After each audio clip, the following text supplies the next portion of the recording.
Gonna be playing some Minecraft. Yeah, I just feel like being creative today, doing stuff like that. So let's do some shameless advertising real quick. So let's go ahead, copy my link.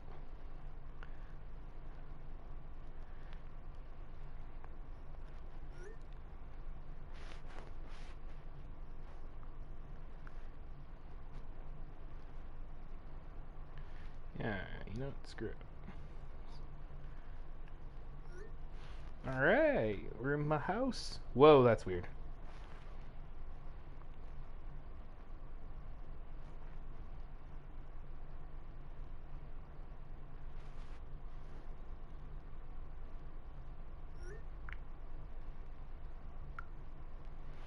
Yeah, I'm talking to some friends of mine. I told them, I'm about to do this here.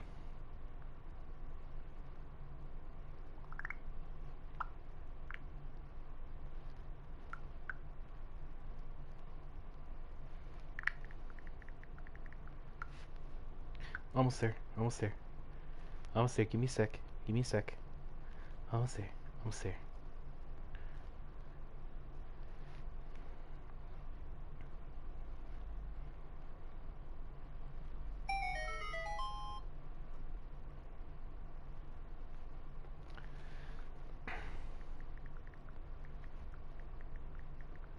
Alright, here we go. Okay, cool. I'm in. I did all the shameless self-promotion, so I'm going to go ahead and get started. So, ooh, I hope it's not dark out. Okay, good. We got light. Let there be light. Okay. Looks good. Ah, what's up, my dude? How you doing?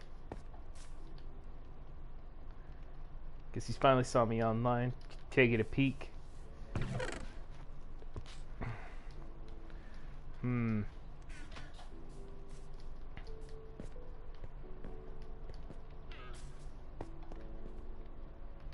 Let's see. Yeah, I kind of sucked this up last time, so let's go ahead. Okay, I got a bunch of cobblestone. I'm going to go ahead and make myself some tools. So first I'll build a sword, grab a couple axes, pickaxes, and a couple shovels. I better put these away. Last thing I want is all these things to get mixed up somewhere or something bad happens. I lost all my things.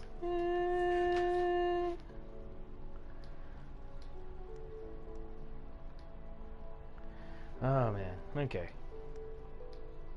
Put that there. Let's go ahead and get this started. Alright, hold on. I forgot one more shameless self-promotion.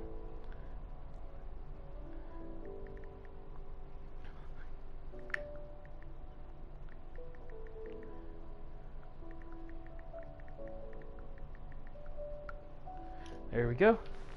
Alright, party on, Rogue. How you doing, bud?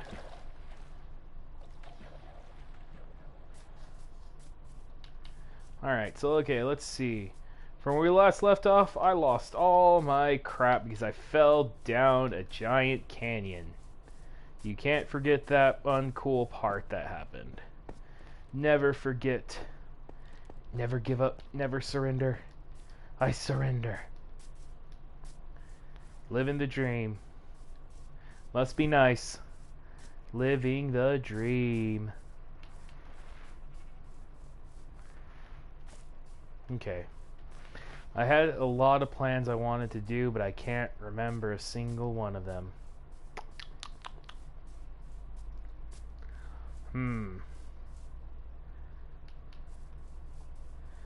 Thinking the only logical thing to do.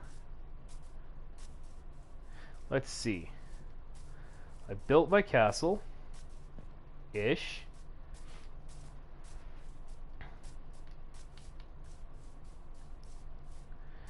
Yeah, I built my castle. Just like that. So what's the next logical step? It would be, it would be to try to find some diamond, get some ore going.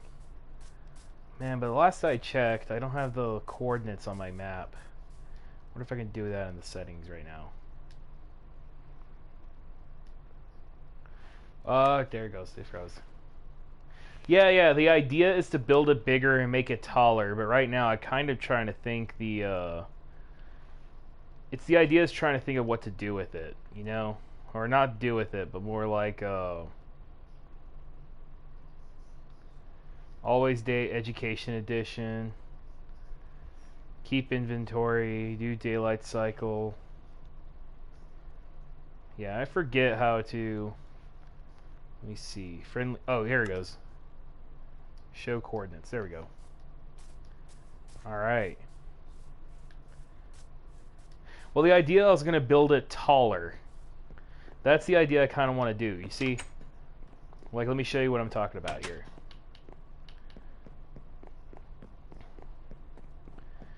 But the idea is I don't know what to do to make it taller. So, right here. I got the floor... Well, what would be the floor assembled right here. And I got the crafting table there. And the idea is to make a second floor that'll make it taller. Expand your borders. Make your own new country as great as Texas. Yes. We got to make it as great as Texas. Because I am Texan. The idea was actually to build a bridge from here all the way to the mine. Another idea I had was to make a quarry, but that takes forever. I don't know if anyone's ever tried that before. But quarries aren't fun. At least not by yourself, you know. It's like you gotta... Yeah. I do want to expand. Greatest country in the world? Yep. Texas owns everything. Texan pride right there.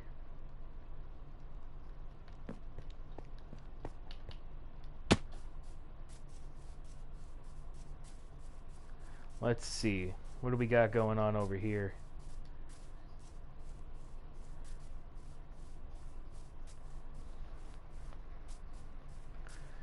Alright.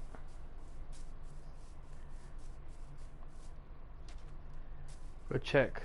Because for some reason there's something rising up there. What I want to do actually is I want to build that nether portal. Because that was like pretty interesting on the fact that that existed. Plus this, like, that's a floating island. I don't care what people say. Like, where the heck did that come from?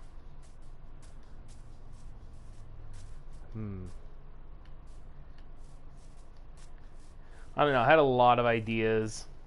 And then I lost carrots. Carrots are so good.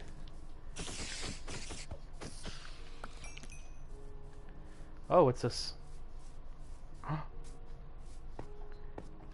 Lads, we have made the discovery! Whoa, the bleep? So let's collect all this coal. Collecting some coal, collecting all the coal,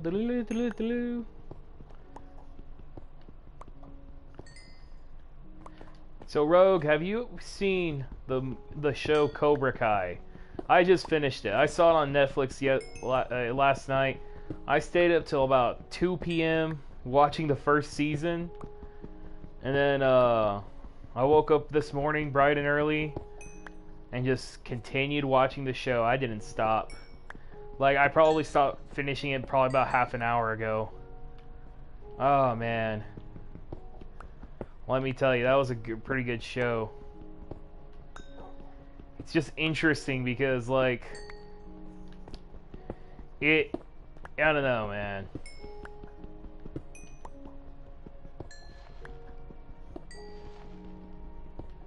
I like karate and stuff, but I'm kind of like, at the moment, I'm kind of just like thinking, what the heck did I just watch?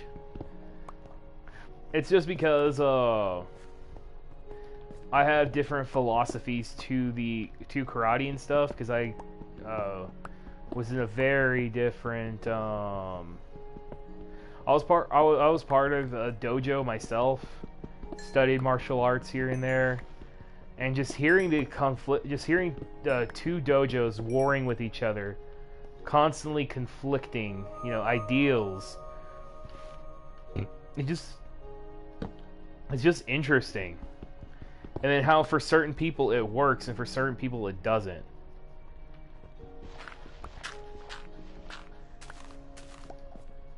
Oh wow, okay. Yeah.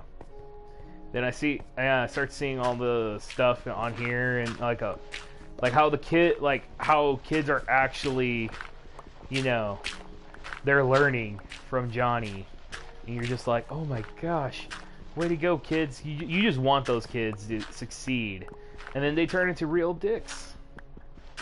And that's the thing. Even he said, follow these rules, and you're just gonna become a jerk.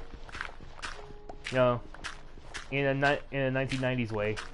I think it's funny. He's one of those people that peaked at the 80s and never moved on from the 80s. So he doesn't have a smartphone. He just has a flip phone. Doesn't know how to use a laptop. And the moment he discovers that what's called adult content exists, he enjoys the adult content. I mean, Johnny. You know, the main character. Because all the kids convinced him you should get a laptop.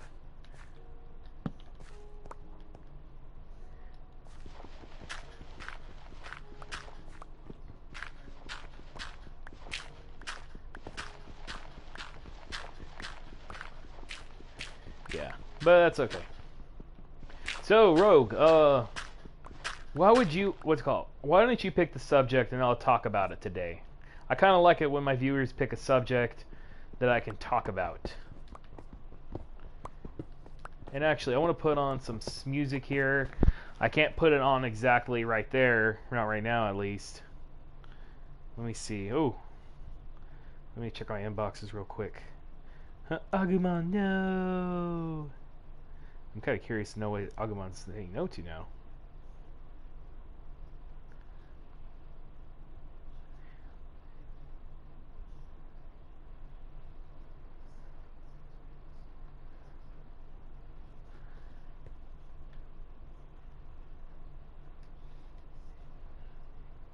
Oh, okay. It's... It looks like Agumon just ate Hatsune Miku. That's hilarious.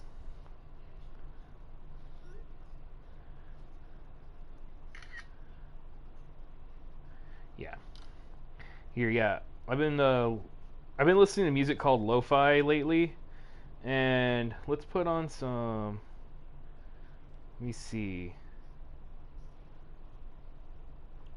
Pokemon lo-fi. 1 hour mix. Poke and chill.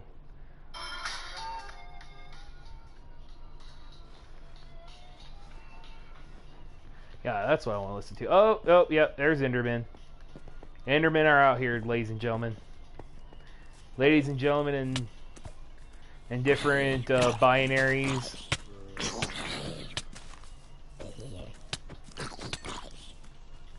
Man, getting attacked by Brad Williams zombie. What do you think about things happening at Fort Hood? Are you talking about that investigation of the missing girl?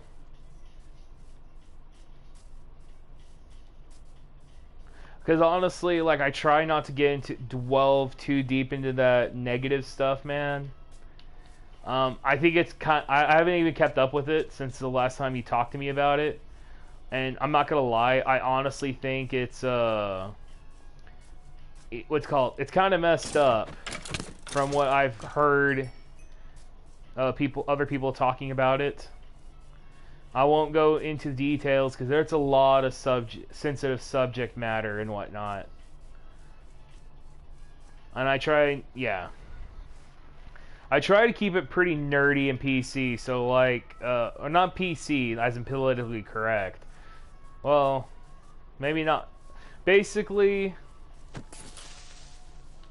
it's not something I actively talk about on the channel, such as, I could talk about some ridiculous things happening. Like earlier, people are self-canceling themselves just because a fan base is upset on the fact that they are that they are Caucasian people playing people of color, such as the voice actor who plays Cleveland Brown is a white guy.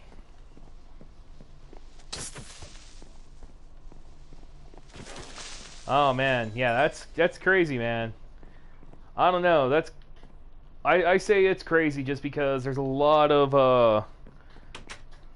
well, aside from crazy people, that's just something that's kind of tough to talk about on stream, you know? Because there's a lot of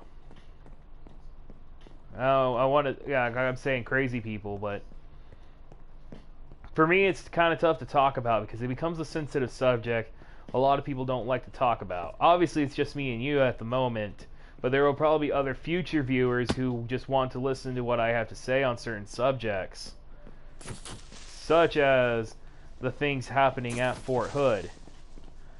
And it's pretty crazy whenever, like, we're in it's like, I don't want to get too much into it, but the fact that a lot of people are feeling like they're unsafe in their own home, land, or country, because right now Wisconsin's pretty much on fire, and then a couple of months before that it was Minneapolis, and now and that stuff is happening like right now in our own army or whatever, or like just in the armed forces. It's just crazy. But it's not something I dwell deep into. I try not to get political in this channel because a lot of the politics that I tend to follow, I don't follow them intentionally. It's just what pops up on my recommended on YouTube. But like, such as cancel culture, things about what's the term I'm looking for? Things of that sort of nature. And for people, and people are basically easily triggered. Okay, Last of Us game. Now, is it a good game? Honestly, it depends on how you define good game. Personally, me speaking, I'm very indecisive about it. I really am. And the reason why I'm so indecisive about the game is because it's not that I like it or don't like it. It's more along the lines of it was a game. I was holding a controller in my hand. My fiance was watching me play the game, and all I had to say after that was, "What the heck did I just play and did you just watch?" Like, no joke. And hold on, wait, give me a second here.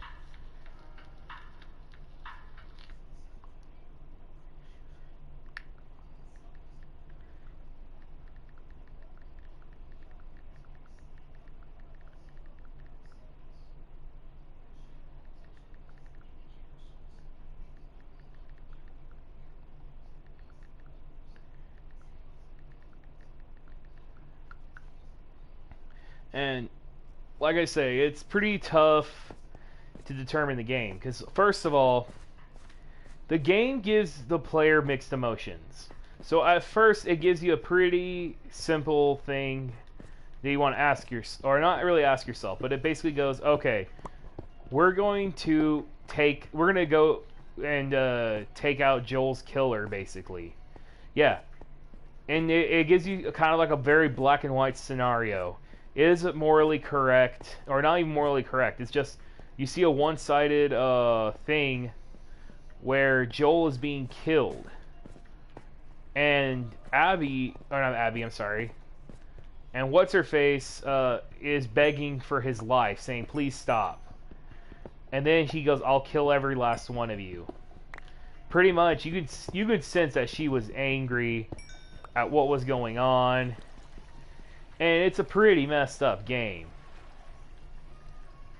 No joke. It is not for the faint of heart by any means. Because, like, it immediately just went, okay, we're gonna skip to the gore, the violence, all of it. And it makes the players, like, you want to help Joel, but it makes you feel so helpless. And it goes for that shock value. But you spend the first 10 hours playing as Ellie, and you only have one mission. Let's go kill this girl. As you continue to play, you kind of want Ellie to stop, but at the same time, the player's love for Joel just... it could be too much. It's overwhelming. Oh, I don't care anymore. You see, here's the thing. If you don't know, like... okay, so...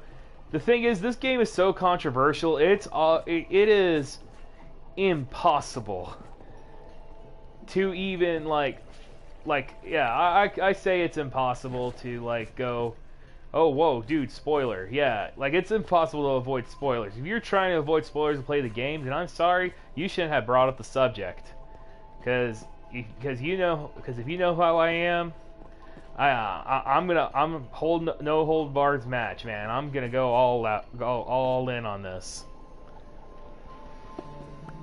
But what's really but you see, here's the thing about the game itself. I appreciate for what it tries to do. What it's trying to do is basically it wants to show that the villain is not by any means one-dimensional. She has feelings, a backstory, and she wants revenge. And you realize the revenge that she wants is to kill Joel for killing her father and for doing the entire human race.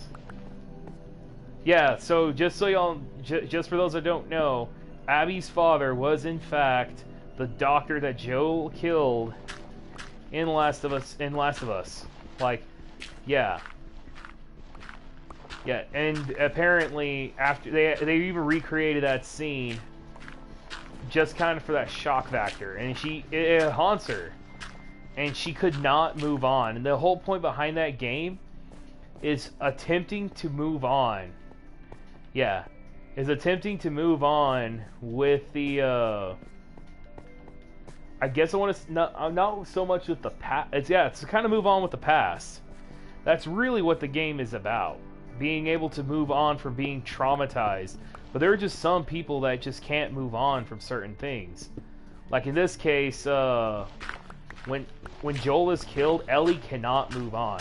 The first 10 hours of her is her and a group of friends deciding we're going to go get Joel back, and so is Tommy. And they just can't move on because they feel like he was unjustly murdered. And I think in the entire game, Abby never once explains... she never does the whole Inigo Montoya thing. Hello, my name is Inigo Montoya. You killed my father. Prepare to die. Never once does she ever explain it to the main characters. At the same time, she doesn't actually... they don't warrant an explanation. I think if Ellie wanted an explanation, she probably would have done just that. Please, just give me an explanation so I can understand why. But never once does that ever happen. Instead, they just go ahead and just take out the guys that, pretty much helped kill Joel. And she kills almost every one of them except for Abby.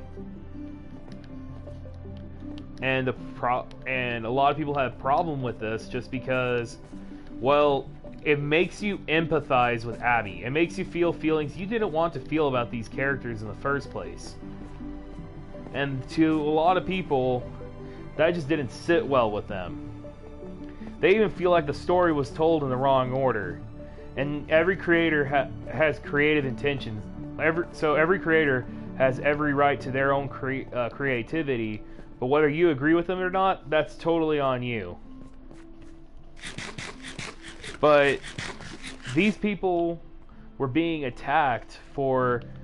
Well, this guy was being attacked for his creative impulses. However, there's a lot of controversies that go with this game. An example is, I think the Naughty Dog actually bought good reviews, if that is actually true or not. But apparently they bought good reviews for the game. A lot of people felt really strongly about the game in a negative light, that the entirety of the eastern territories like China, Japan, a bunch of those guys, they didn't even bother to buy the game. Like an example, what I mean is, like a bunch of stores bought like units of this game expecting it to sell, but they could not get the game to sell in physical copies. I mean, like there are people who stacked Last of Us against the wall, hoping for somebody just to take the game. Like they were asking for this game to be shoplifted. That's how bad it got. And what happened? Nobody touched the game. They actually had sales in Taiwan. If you buy 3 games, you get a free copy of The Last of Us. That's how desperate they were getting rid of that game. And honestly, that's probably one of the sadder things about it, is that the first game was so good. And there are people who did reviews saying, you're an idiot for not liking this game, for not liking this game for all the wrong reasons. And the thing is that my problem with the game isn't what everybody else is saying. It's just I didn't have any kind of satisfaction at the end of the game. You know, like when you beat the final boss on the game, you don't feel any satisfaction. When you beat the final boss with Ellie, you don't even really beat the final boss. It's just you get into a slugfest and she sees a flashback of Joel and just tells the girl to get out of here. And Ellie just loses everything. She lost her wife, her son, just everything. She even loses 2 of her fingers. And it's actually at that point you don't want to fight Abby. You just want Ellie to live her life. But the thing is, she's so traumatized by the events of Joel, she's just like, this is something I have to do. This is something I want to do. There's no logic behind trauma. As a YouTuber, I forget her name, eloquently put it. There is no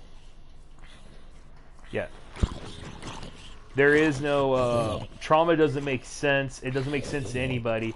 It makes everybody react and lash out differently. In this case, it made Ellie have to go out and search out somebody. It kind of reminds me of Punisher Season 1, where this guy was suffering from PTSD for being at war. And immediately what he does is instead of going out, he tries to go out and seek help, but he never gets the help that he wants or deserves. People just kind of look at him like, oh, whatever, dude, you're just some other dude. But he clearly needed help. And then what he does is when he first gets home, he can't sleep in his bed, so he immediately goes to the backyard and he just digs a giant hole and then puts a tarp over the hole and he just lays in it. Like if he was back in the army. It makes you actually feel really bad for the guy. And that's the thing about people who serve in tours and Afghan and everybody else. They can't get back to civilian life. It's just too weird. I think what was it? There's like a bunch of different things that happen like that. Just because they're traumatized by war or something, they just can't get back to it. Or some people just get so traumatized at the fact that they've been bullied, they don't open up. Or they get off social media because they're afraid to see themselves in like some kind of viral video that that they got bullied into, pretty much. Yeah.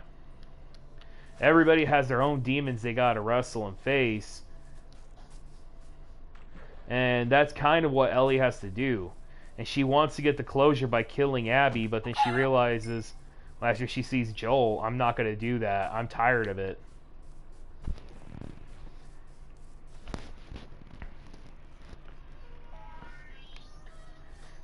Yeah. And all you could think of at that moment is, poor Ellie. You even want her to stop. Because you're just like, nah, girl. You deserve your closure, but not like this. But that's all she wanted was closure. Never once did she ever ask Abby, why did you do it? Maybe coming up to a mutual understanding.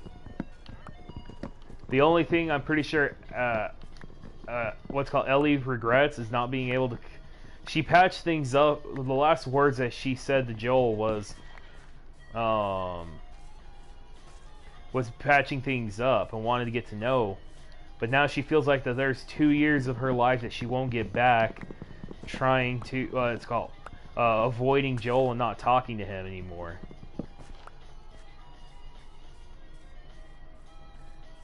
It makes you feel really bad for Joel, for Ellie. Even Tommy is pretty messed up by it, because his only family he ever had up and died like that, man. But the controversies, yeah, the one thing, yeah, normal people are a little weird.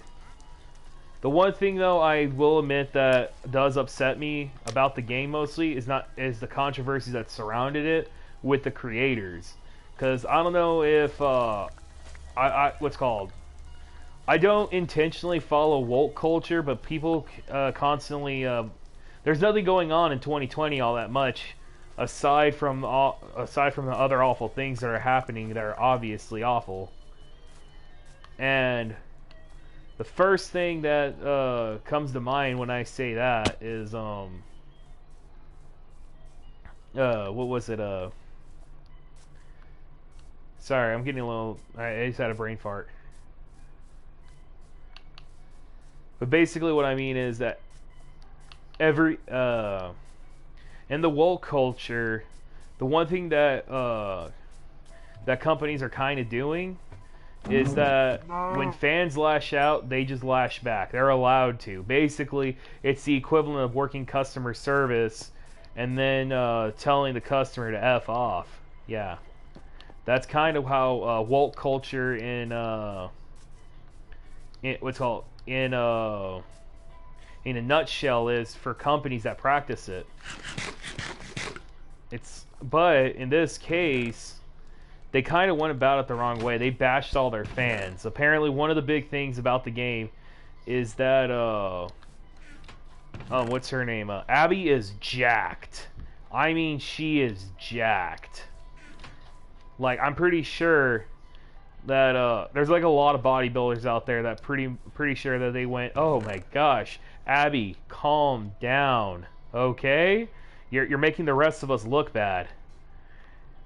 Yeah, that's all. There's probably a lot of people that felt that way when they first saw Abby, and they're like, oh my gosh. And they were pretty terrified, I imagine. And then what's the first thing that happens, though? And then one of the things that happens is that you see that she had been prepping her entire life for the day that she meets Joel, and they go toe to toe. Then after they go toe to toe a little bit, well, what's called? Yeah, they go toe to toe. Completely unfair fight. She's just there seeking justice. She don't want to fight. But the thing is that a lot of people were kind of taking this as, I wonder if she's trans.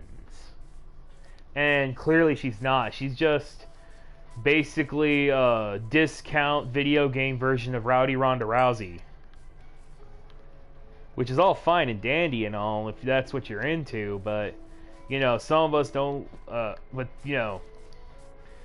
kind of like looked at Abby, and I was not very attracted to her at all. So whenever they had her adult scene in the game, wow. We did not expect an adult scene. We could have just watched them make out and just toss themselves over, but no. When that happened, apparently there was one of the creators who was female actually said in a live stream, people who didn't like that scene are incels and virgins.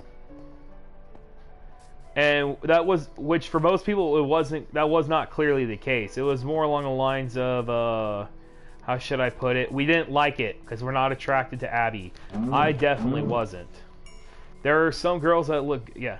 It was a bit of an unfair fight. I expected more of a fight out of Joel. Yeah, it was very unfair, but the thing about if martial arts, karate, or anything teaches you about that, you do not expect your opponent to fight fair, because they're going to outnumber you. They're going to try to get every advantage over you as possible.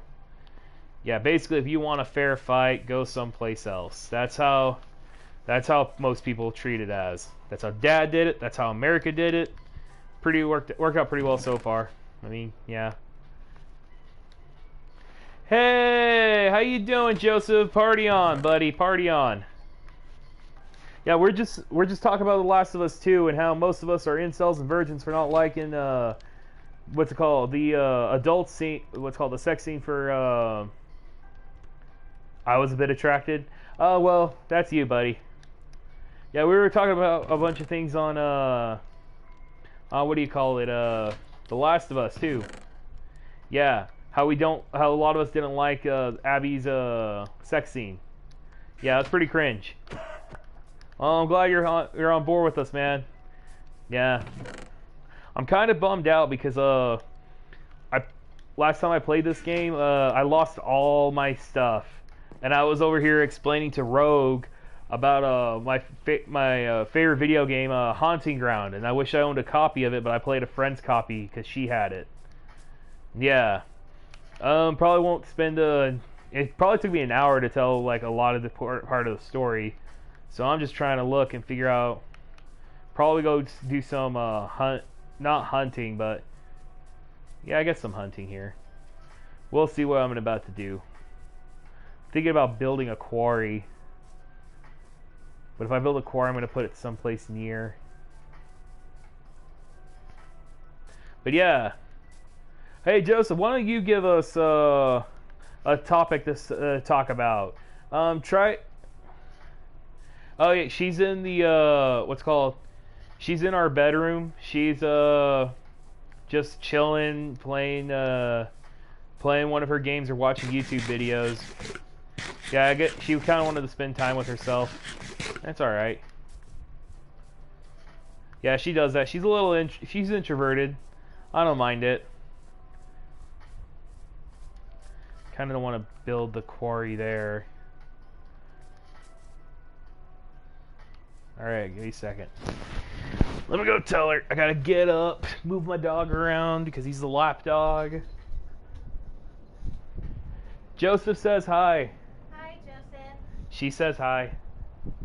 Yeah. We're trying, as far as topics go, Joseph, we're trying not to get too political here. So, and by that I mean like talking about like, is North Korea becoming a better nation?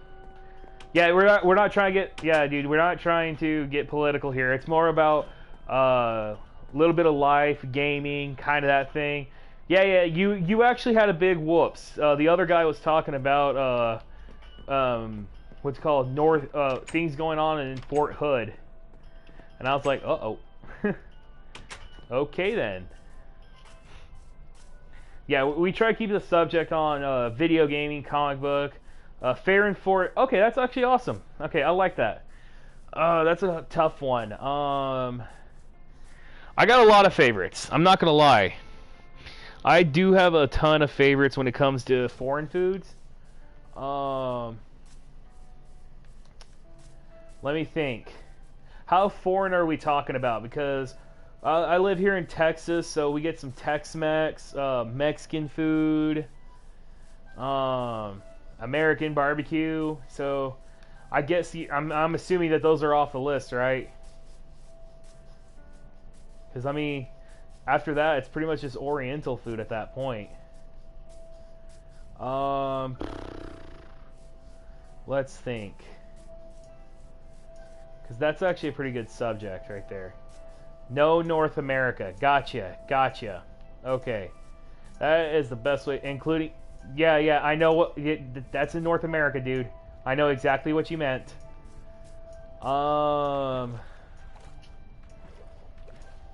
You like Greek? Okay. Okay, so if we're gonna go by... Yeah, I thought you were gonna do... I thought you were gonna do a whole tangent here. If we're gonna go by one thing, I gotta say I like the most... Let me see. Well, it is. Like, let me think. If I gotta say which food is my favorite, I want to go with Chinese food. I really dig Chinese food a lot. But then again, I've only had the... according to a Chinese girl I know, her name's Sunny. She told me that... wait, was it Sunny? Yeah. She told me that we don't have real Chinese food, that Americans wouldn't like real Chinese food.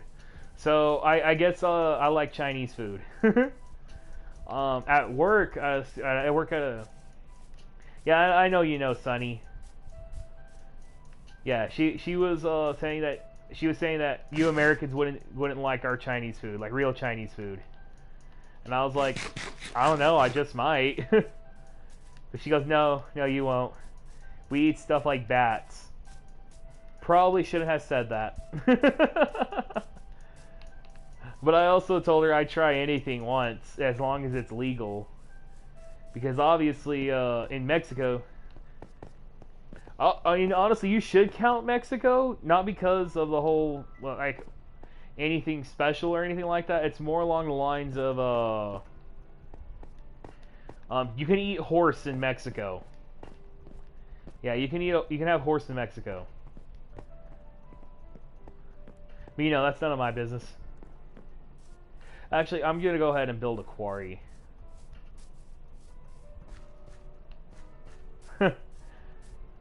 Well, the thing was that I wasn't intentionally bringing it up to bring... I wasn't intentionally bringing it up just so just to be political. It was more along the lines of, oh, hey, yeah, that's a thing.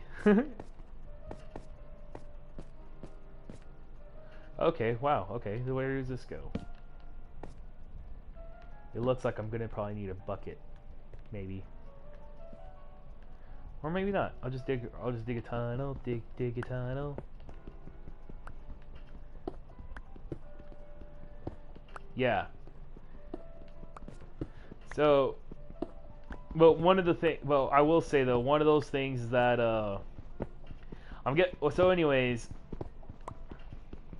I really miss it. I miss my old job. That's what I definitely miss. I miss my old job. My old job had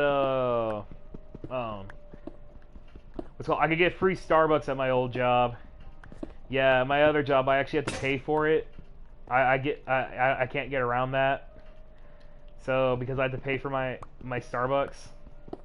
So it kind of makes me sad. It was a pretty great job. A lot of it had great people to work with. That's the thing. We all treated each other very nicely. We all know we didn't want to be there, but we enjoyed each other's company. That was the thing. That's the difference. Whenever you can go there and enjoy someone's company and just be like, hey, how was your day today? Oh, that was awesome, man. I'm glad to hear you're doing great. Yeah. Or just being able to go up to people and going, oh, hey, how's the kids? How's the wife? How's everything going? And the fact that everyone was very personable, you know? My job is not the same like that currently. Yeah. That was the thing. You could give the boss crap, and he would take it like a champ. But he was also the biggest instigator too. Man, I miss that. Most of the people that I work with are, a lot of them are Mexican moms, grandmas, and they Like, you know, they know how to be personable and friendly, but there are just some things that they say that, like, there are just some things that they say and do that don't make sense until somebody else has to explain it to you. Yeah, like, I actually played D&D with my, with one of my, bosses, actually. Or managers, I should say. Yeah, I work at a deli. I can't find a job, anything in my, what's it called, in my field of expertise, sadly. But yeah, I work at a deli. I'm just doing it just so I can get, the money so I can get money. Yeah, it's just so I can have a steady income, pretty much. Yeah. Right now, everything's just kind of tough. So yeah, it stinks, but you got to do what you got to do because everything's kind of closed. Everything in my degree field's pretty closed. I got theater, but you know, anything that's pretty much entertainment is closed until like what, further notice, pretty much. So yeah, I work at a deli. I don't shop meat. I actually work at the hot bar area, so I tend to push fried chicken and stuff like that. It's alright. I mean, it's not the worst job in the world, but I don't enjoy what I do, pretty much. Oh, I'm sorry to hear about that, man. It's because of COVID, isn't it? Yeah, that's the thing that sucks about this pandemic, is that it's taking everyone's jobs, like, right? Actually, it's funny you mentioned that. They're gonna have me start cooking on a grill now at my new job. So I'm going to be making sandwiches and burgers made to order for people who want, you know, burgers and sandwiches. And I actually enjoy that because I get to use my creative I get to get my creative juices flowing a little bit and just make food for people. It's something I kind of miss doing. I'm trying to learn everything about that job too. So that way I can move up the ladder as quickly as I can. But yeah, that's the thing that sucks about this pandemic, is that so there are people there who say that I didn't want to work here, but I had to work here. Like I had a coworker that was a welder. Yeah, he was a welder, and COVID took that from him. I have a friend who works as a demolitions expert, and he works with all the dynamite and stuff. Yeah, my friend's boyfriend actually does all that stuff, and I thought that was really cool. The problem though is that COVID kind of took that construction project away from him, or destruction, I should say. And now he just works at McDonald's just so that he can make it, just so he can get stuff done. Yeah, it's a pretty sad thing. Like, oh, I had a degree, like I have like 2 degrees, a master's, bachelor's, and I can't get anything in those fields just because, you know, pandemic. Yeah. You move to a new town to try something new, and you can't do it because, well, because that's how life is now. It kind of sucks that that's the new norm.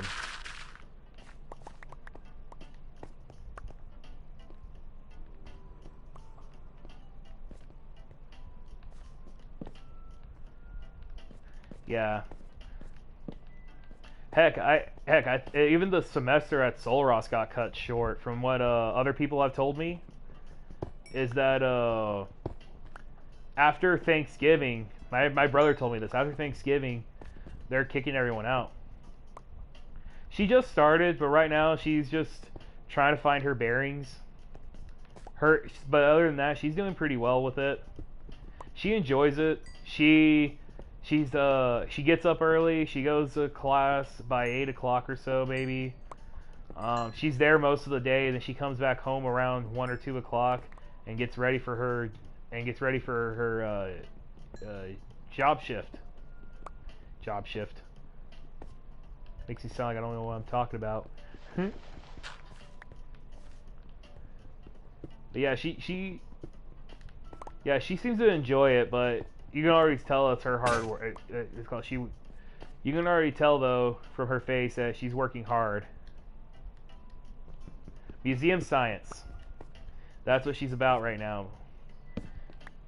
Yeah, she's studying to work at a museum. Yeah. Which is actually pretty dope. Because, you know, there's a lot of, what's it called? You know, get to work. I think it's pretty dope to work in a museum. Because imagine being the guy that goes over and says, oh, yay. So this is what this thing is. That's what this thing is. Yay. Or just like working to discover new things, you know? Like what makes this thing tick a little bit? Or what can we learn more to spice up everything? I'm not exactly sure everything that they're supposed to do, but hashtag feed tickets to Cetinaris. Are you trying to say Stegosaurus? Because I don't think that's a real dinosaur, buddy.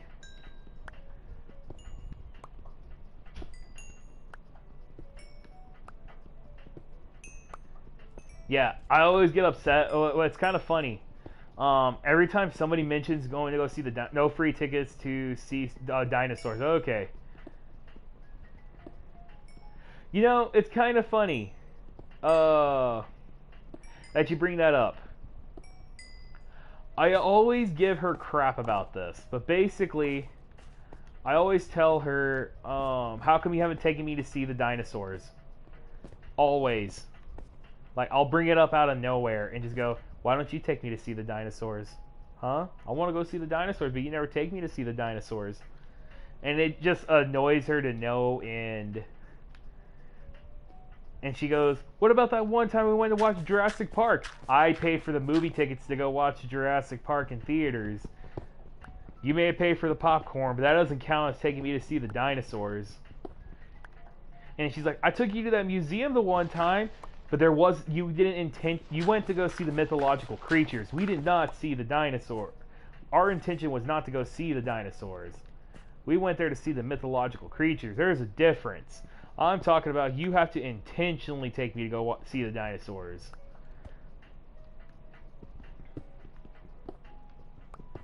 Yeah. And I just think that would be, and I always bring that up, like all of these technicalities. Like if I want dinosaurs, and then like yeah, dinosaurs. One time we went to go to the museum at Texas Tech. It was actually like a week ago. We went to the museum at Texas Tech, and it was closed to the public, so we couldn't go in, and we couldn't go in. I was so upset because I wanted to see the dinosaurs. And then she asked, does this count as seeing the dinosaurs? No, because we're here for you. I'm just tagging along. Like, I put up these very specific things, Joseph. So like, it has to be intentional that she's taking you to see the dinosaurs. So I always give her a hard time about it. But she knows I love her. At least I hope so. But yeah, it is pretty funny though, like just seeing her get all. Of course you are, buddy.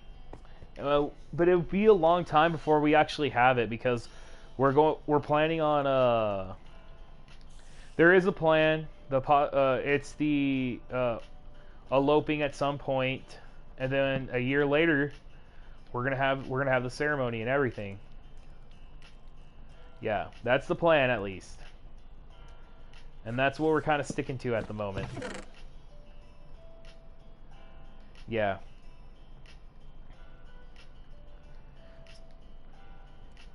But yeah, man, when it comes in, yeah, you're getting an invitation. I don't see why not, man, you know? You were there for a lot of the good times.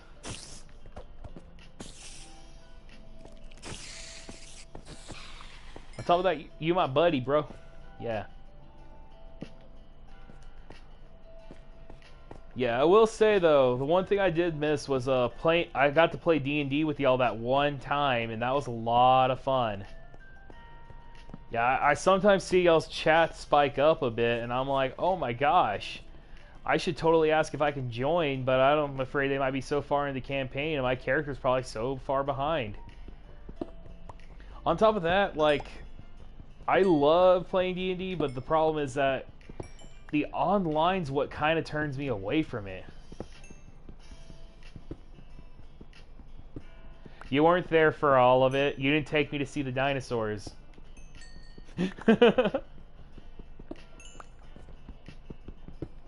Okay.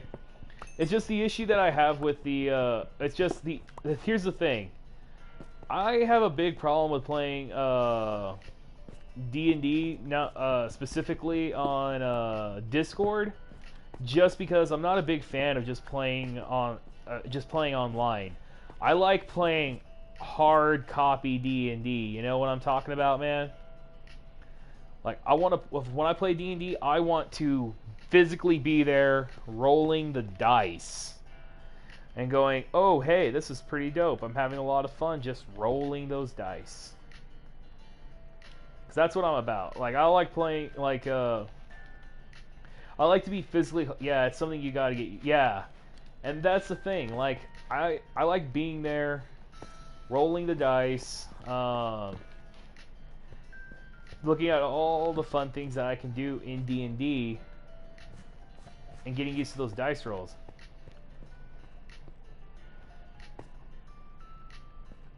Yeah, exactly, yeah.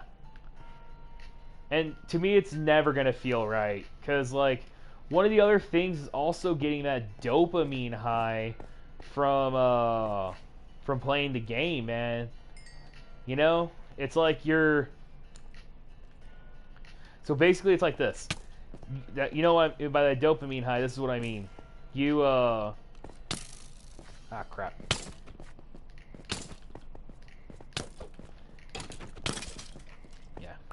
Get that dopamine high from, like, you cast Fireball, and you just roll all 8 dice in both your hands. Right? You gotta cup your hands together because you can't hold all of them. And then you're just rolling for all of it. And then you just watch your eyes just light up as you see those dice just land on all the numbers. And you're trying to get the dice together and count all the numbers. It's even more exciting whenever excuse me. When Lady Luck is on your side, and you roll all 6s on a Fireball, and then next thing you know, the DM just goes crap. Like, the DM is crapping himself because you went, oh man, my next turn is going to be crazy and not make no sense, but it's kind of the point. Oh, okay. I was actually part of a D&D group with a couple friends of mine. They were like people who played D&D before, but they weren't like, they hadn't been playing for long. They hadn't been playing at most a year. And they asked me to DM for them because they wanted to know what it was like. So I pulled up an old campaign of mine that's called Turtle Package. Because most of my campaign, I don't really have campaigns really. I just have people do hunting quests, and I'll put bits of lore and information there for them to figure out the story on their own or something. Kind of make it a little convoluted. And then later on, do the big old plot reveals later. And I just tell people to take notes because you could guess it before anything else. My brother was always good at that, but that's because we lived together for so long he can get it. Was Chaos became the, because of Jared, J-Rod. But I'm just going to roll with it and see where it goes. Yeah. I know you guys had some creative differences here and there. Y'all had all the creative differences. But yeah, you know, that happens. You know, people try to collaborate, doesn't work very well until it works until it doesn't. Is how I put it. It works until it doesn't. And a lot of it's just conflicting ideas and interests, you know? Or they had an idea, a specific idea or a vision that they wanted to go with, and nobody agrees with that vision. Yeah. Not everyone's like the Russo brothers. Oh, we figured it all out because we're brothers.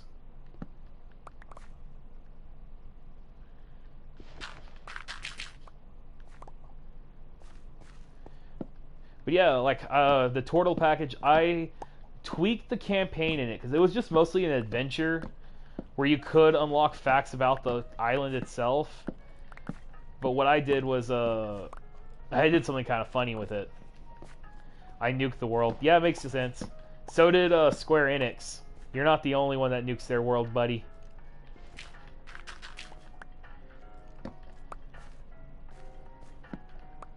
And so I think the way Square Enix nuked Final Fantasy XIV was they got Bahamut Zero to cast Terra Flare and then destroyed everything. And somebody pointed out that Donald Duck is more powerful than Bahamut Zero because he casted a spell that destroyed everything. It's pretty hilarious. So yeah, anyways, Donald Duck talking aside.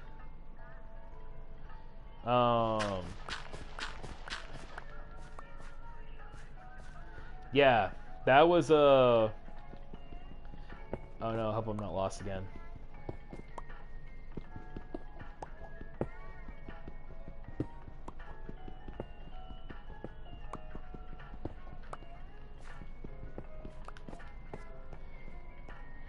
So yeah, anyways, sorry, I'm getting a little sidetracked here. But yeah. It was a lot of fun. Let me see.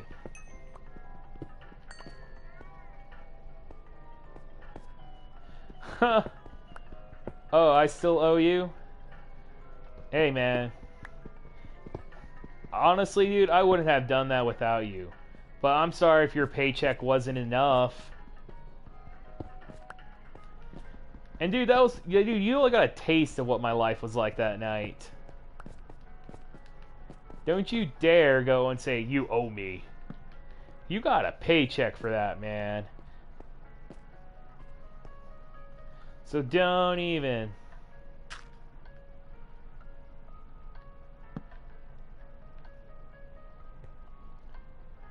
I don't want to pay. I don't owe you crap. You're just cranky.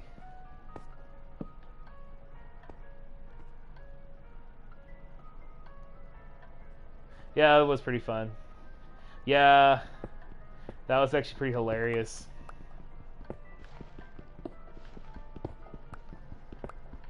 That was it, yeah. Because, man, there was a lot that happened at our time with Aramark together, dude. No joke.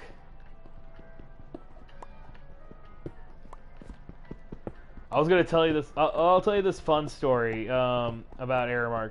I remember it happened a year before you joined us, but basically, Fred was there working with all of us, and Tyler was there at one point, and the grill fire. Yeah, that was hilarious. And Valerie was supposed to show up and start her shift, and she never opened up anything. Everything was locked. And I remember Fred and Tyler going, "Conch, it's locked. We don't know what to do." And I'm over here just listening to music like, oh, crap. I'm pretty sure she just locked the door by accident on her way out. But no, that wasn't what happened. For some reason, Valerie just didn't set her alarm. And she was just late to work. Like, what the heck? Are you like we had no idea where she was at. We had to climb through the dish pit. Yeah, we climbed through the dish pit just so, and to see if we could start brunch. I remember having to call Jackie, I believe. Yeah, it was Jackie and John. I couldn't reach both of them because they were both asleep on a Sunday. So I was trying to reach one of them, and they were like, "What's going on?" So this person didn't show up to brunch, and we're here by ourselves. Luckily, Eric forgot to lock the doors to the walk-in, so we were able to cook. Oh my gosh, what was the Roll Wars? This sounds interesting. And I feel like we might get a couple people fired if John or Sasha ever watch this. They probably won't care. They definitely won't. They never did. They'll just most likely be like, and you didn't invite us.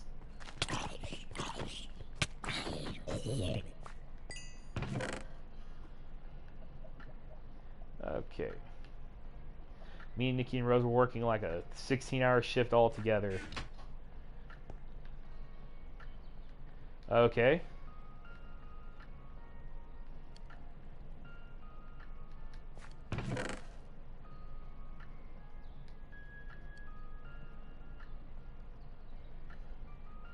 So they burnt. Oh, I get you.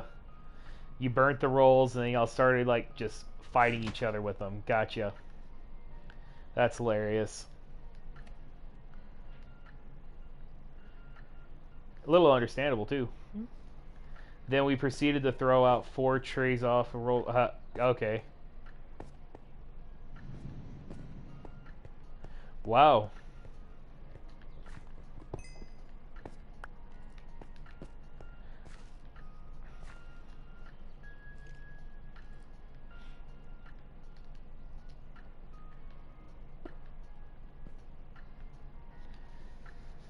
That sounds like awesome.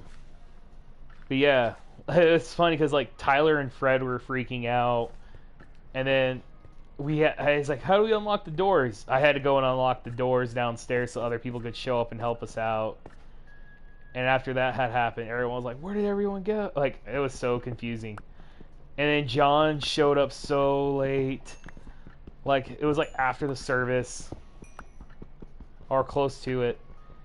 And then Jackie finally showed up like at 10:30, 10 o'clock, 10:30 to finally help out. She made, like, oh, we just did cookies. Well, like, we were keeping it so simple. And yeah, Valerie just came in like I started rolling in like at 10:30, and she's like, what is left? And I'm like, this.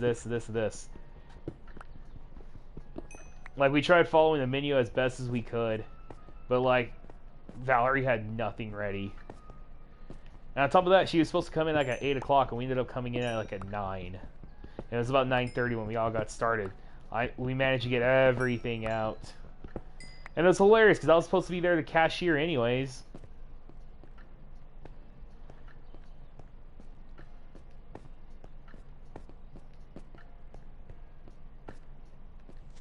I haven't heard from him in a long time, actually.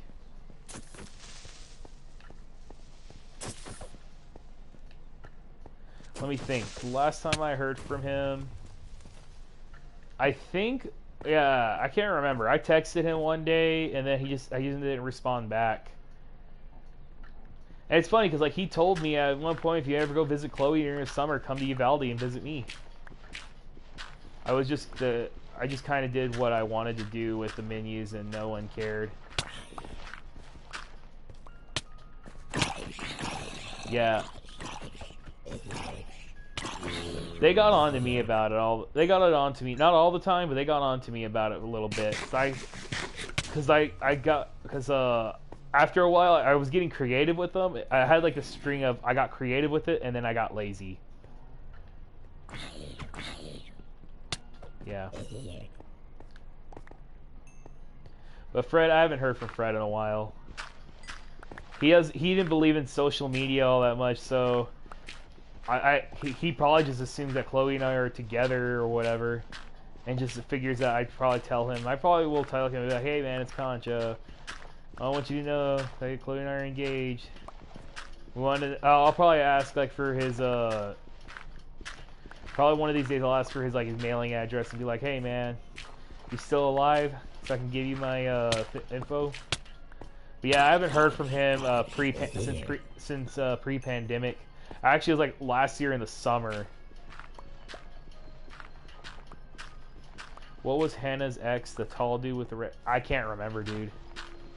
I didn't, like, honestly, like, I barely remember Hannah. The only reason why I remember Hannah was just because, oh, no, I can't remember that. Hold on, wait. No, I lost it. I was like, wait, no, gone. Yeah, dude, I can't remember for the life of me.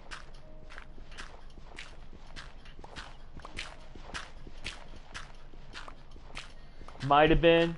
I don't know. I really don't.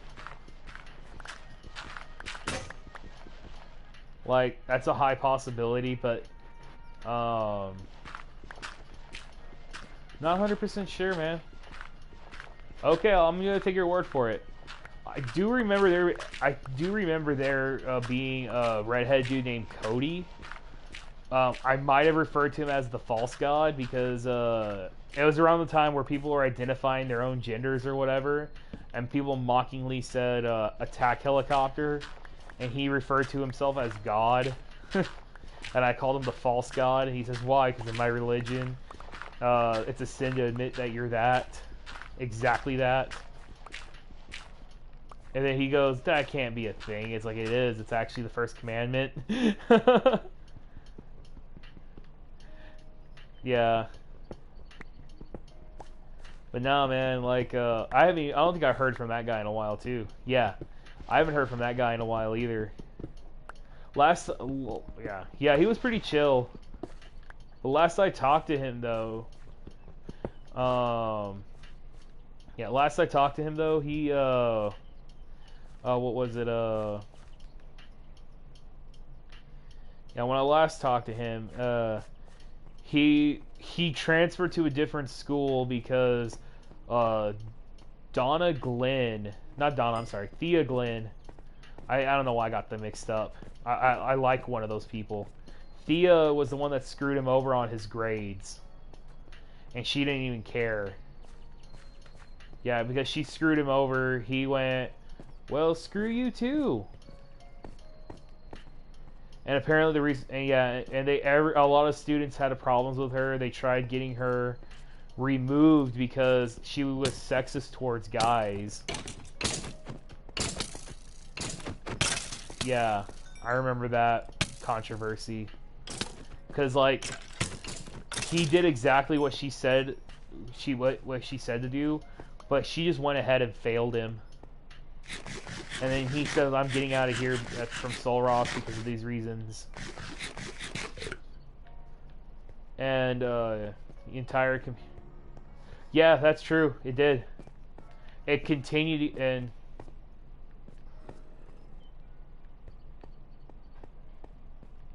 yeah, dude, it screwed a lot of people over. I don't remember a Devin, but it screwed my brother Kevin over. You see, he was supposed to graduate this spring, or like he keeps saying I'm supposed to graduate, but they keep finding something wrong with his degree, and it'll be complete news to him because they said, well, this was the problem last year. Why didn't you tell me this? Why don't you tell me all my problems? And nobody discovers the problem until it's right there in his face. Yeah, they do my brother dirty with it too. And like, I don't even recommend people go to the computer science department in what's called at Soul Ross for that reason. They just like to screw over their students, man.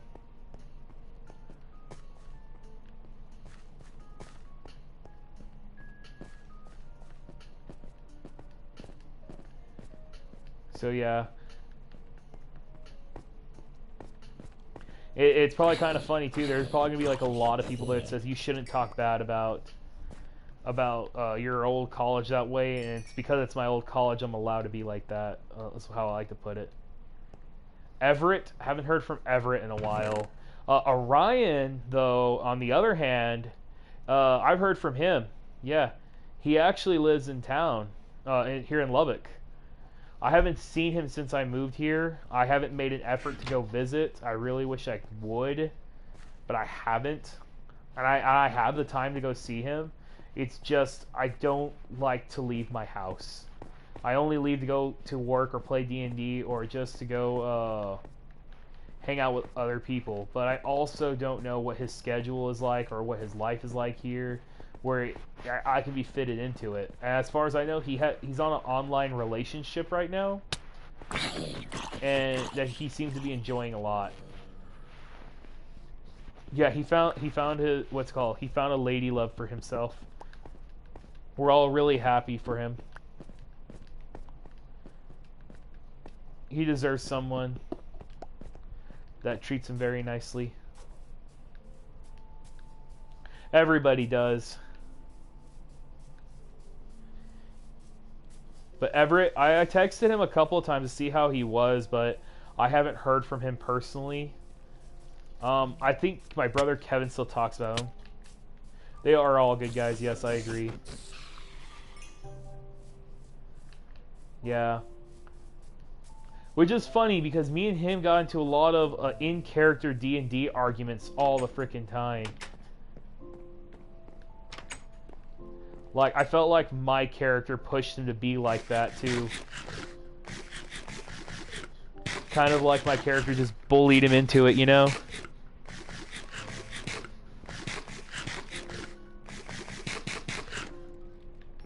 But, yeah, that's a group I miss playing D&D with.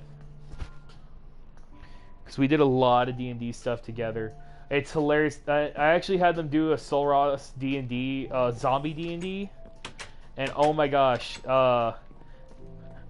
were my first test subjects, and they were surprised at the amount of combat that was involved, different puzzle stuff they had to figure out, and it's funny because like they felt really dumb afterwards when I explained how easy it actually was compared to what they thought or whatever. Oh, that's good. I haven't talked to Ruby in a long time.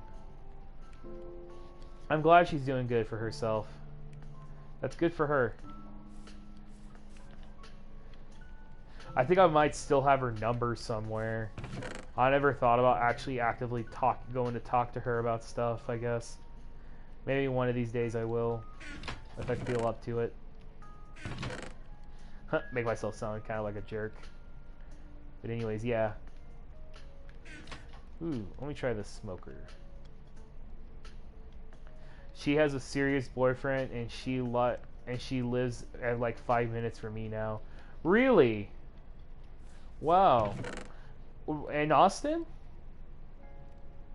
Yeah, that's where you're at. That's where you're living at right now, right? Austin, Texas, right? And that's actually pretty cool. So like when you talk to her, it's actually like, oh, I just drove 5 minutes to go see her. I wanted to get coffee and catch up, but I didn't know how to approach it. And yes, in Austin. Okay, cool. I think just straight up ask her, be like, yo, he's like, hey, yo, let's catch up with his friends and stuff and go get coffee or something. I mean, it's easy for me because I have a coffee friend that I can do that with, and her husband don't mind. My Chloe don't mind.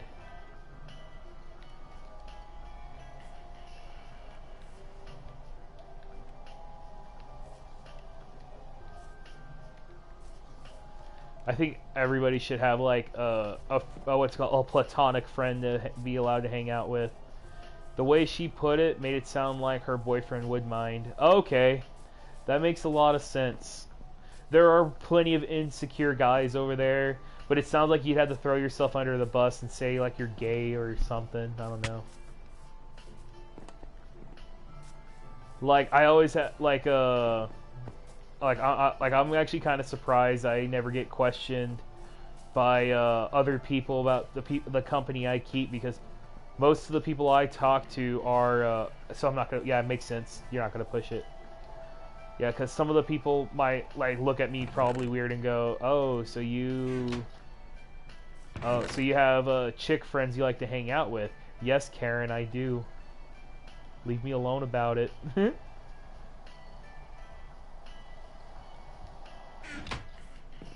Yeah, that won't work. Ruby knows I ain't.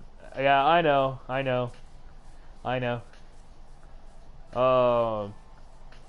Like I said, here's the way I view it, is that, or here's the way I kind of look at it. I still get texts from my, oh, okay. I didn't even realize you had a Jamaican girlfriend. That's dope. I don't think you've ever told me about her before, unless you have. 4, 5. 10, 2, 3, 4, 6, 7, 8, 9, 10. Oh, I get it. I get you. 2, 3, 4, 6, 7, 8, 9. I totally forgot. I'm not gonna lie, dude. I totally forgot that joke existed. But I think she's not Jamaican though. She's Cuban. Like, you don't even know your own girlfriend's nationality, dude. That's pretty sad. Effing amateur hour, man.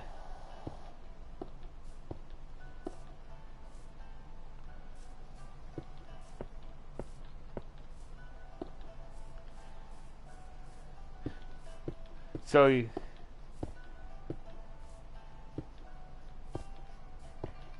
yeah, dude. I should tell her.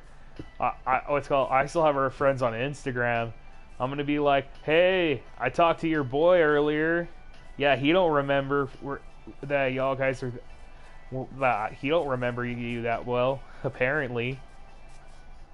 I should tell her, man. You'd be in trouble.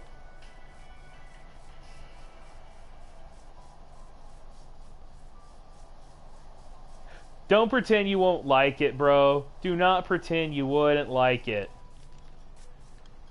Man, you practically begged for that every day at frickin' work.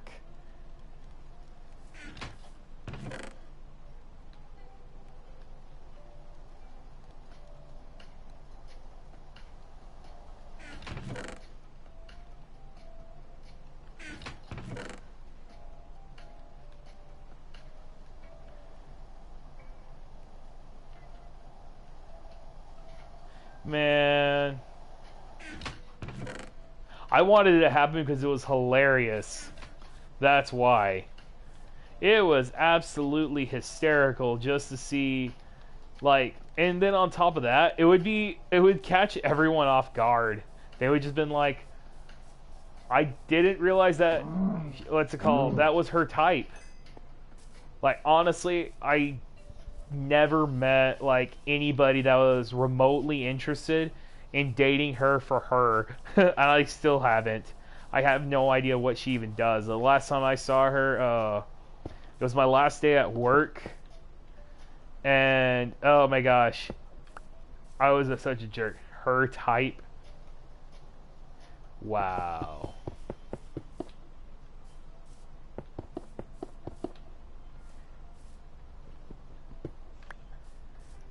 Well, either way, no, I don't even, like, I don't even think,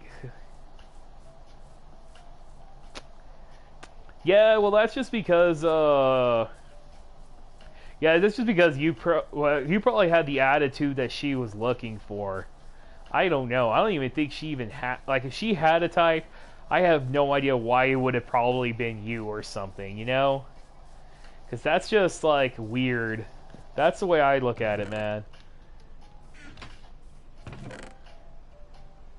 Because I'm totally saying you're weird.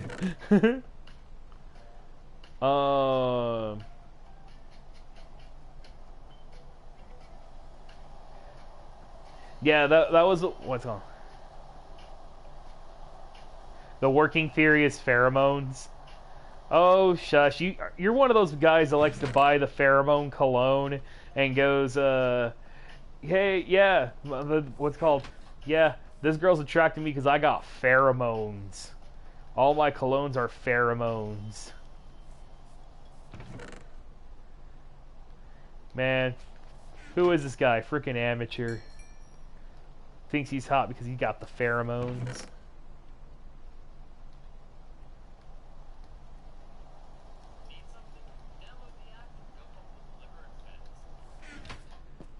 I produced it naturally, just like Ian and Silent. Okay. You know what's funny? I don't think I've ever seen, like, I didn't hang out with you guys on the regular, but I don't think I've ever seen Ian or Silas, like, ever with anybody. I've seen them interested in people, but never actually actively with anybody. You know? Never once did I ever see them go, what's it called? I'll go, hey guys, so let me tell you about this girl I'm dating or something. Like, nah.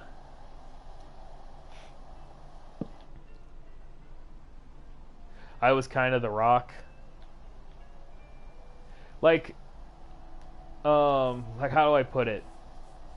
Like here's how I saw it. Like the person, like I saw them as kind of like how do I put it?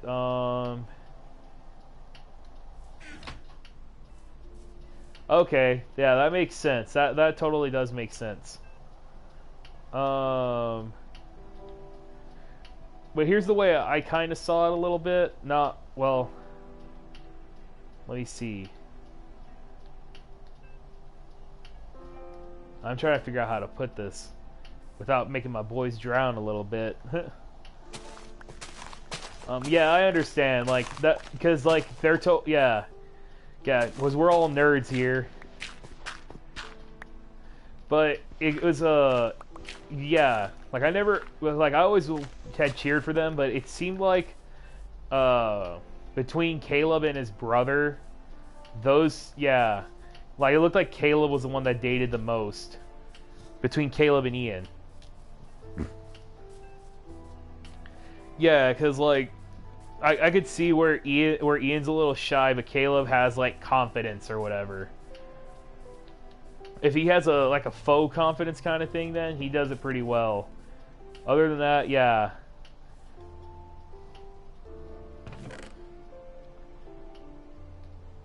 But I always want, what's it called? But I always, how are those two anyways? I haven't seen Ian and Silas since before the plague.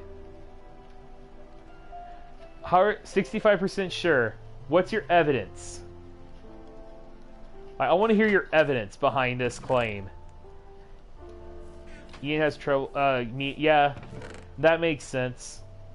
Like, I feel like everybody he's met, other people have introduced him.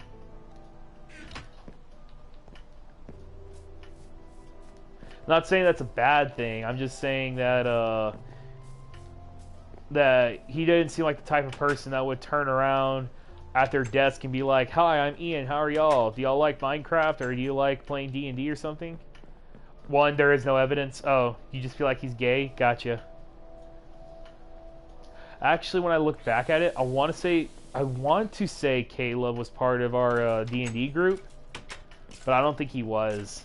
I do know that Julie was, but she was roommates with what's his name? Sue. Silas is good. He had to shoot some. He had to. Oh, really? Oh, snap! But other than that, he's doing good.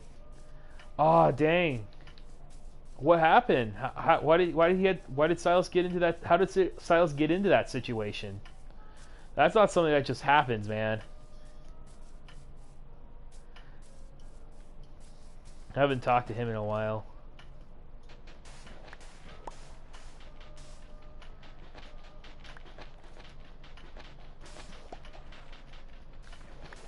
Yeah. I used to, I did go where Caleb used to live, though, because we had D&D, and then they had a table that was big enough to fit, like, 8 of us. Ian failed all of his classes last semester, and he is fucking off now, so I haven't been happy with him. They broke into silence. Oh, that sucks. Well, dang. I hope, is Silas mentally okay? I'm not allowed in that house. Oh yeah, because of Sarah. Yeah, she lives there. A lot of us didn't like going over because of Sarah. Sarah and I guess her boyfriend or friend or whatever the black guy is, he yeah, he what's called, he and her, they would smoke all the time. Try to figure out a very delicate way to put that. And I know a lot of us didn't like it, and neither did Julie. Yeah, he's fine. He's just normal old Silas. Okay, that's good.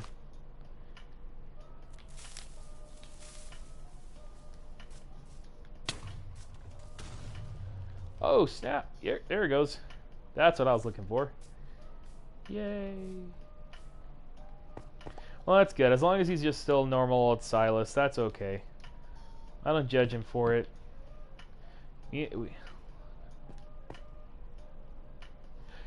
I gotcha. Man, you know, there's like a lot of people that tend to have problems with you, you know that? You tend to make a lot more enemies than you do friends.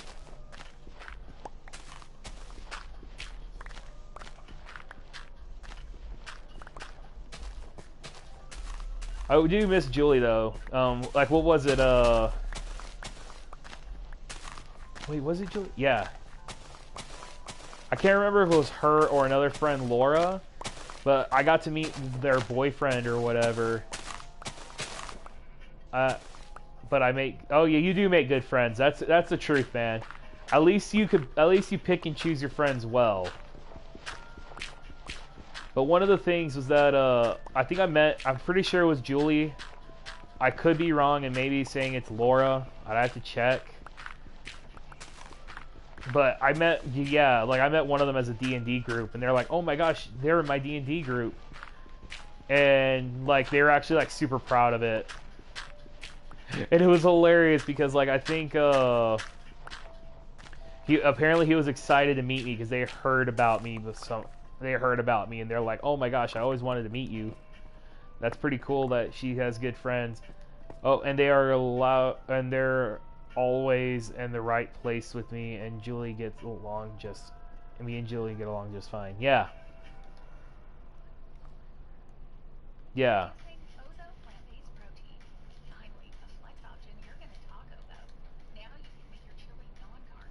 I haven't talked to Lance since he graduated, along with Sean, Carlos, and Dakota.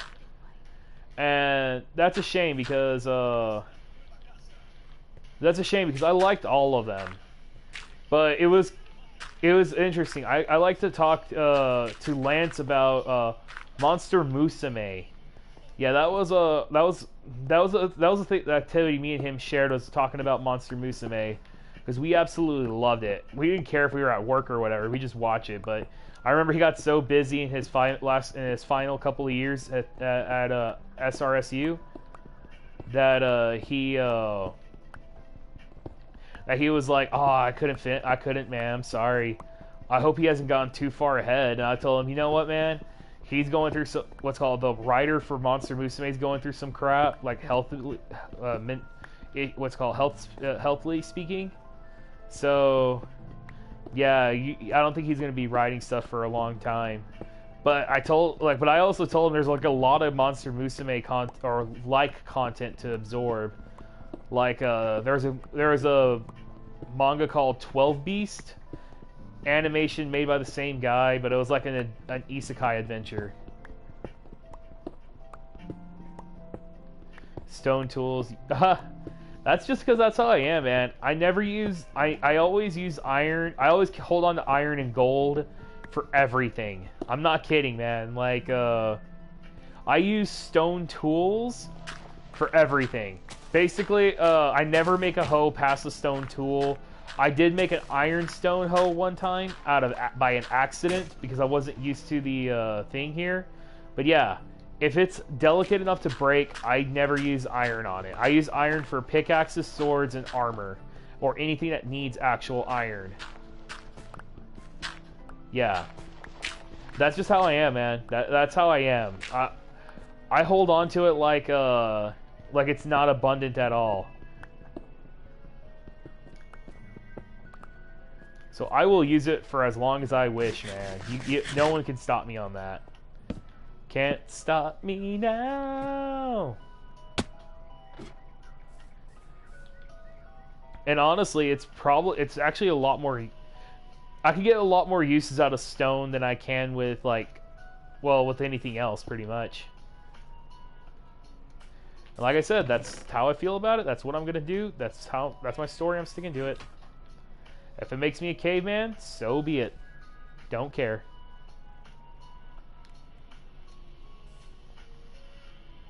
Judge me all you want, bud. Can't stop me. And just so you know, I will tell Chloe, and you'll be in big trouble. Dude, remember that one time at work that you called Chloe just to tell her I was misbehaving? And she did not know how to... She had no idea how to respond to it either. You just made her... All you did was just make her feel awkward. Yeah, why don't you tell the world of YouTube about that one, huh? Yeah, she won't let you see the dinosaurs. Yeah, she was probably gonna have some pull-in tech, and now you can't watch. Now you can't even look at the observatory either. So one day, me and Joseph were at work, and we were just messing around. And one day, Joseph says, "Don't make me call Chloe. I'll do it." I was like, "No, you won't. You won't call her." And what's it called? There's nothing you can do. So she goes and calls Chloe. He goes and calls Chloe, my fiance, and he goes, "Hey, you're not gonna believe what Conch just did." What did he do? But she was so confused because Joseph has never once contacted Chloe, ever, and he goes and does that. And what does she do? Just gets confused, awkward, and just texts me, "What's going on?" Yeah, all you did was just make people feel awkward, Joseph. You didn't solve any kind of problem that you thought you were solving. Hey, it's Bubbles! How you doing, Bubbles? Let me see. I think you messaged me, but I haven't had a chance to look at it. I have my lo-fi music playing. Oh, she doesn't have Wi-Fi, or else she would... Okay. Gotcha.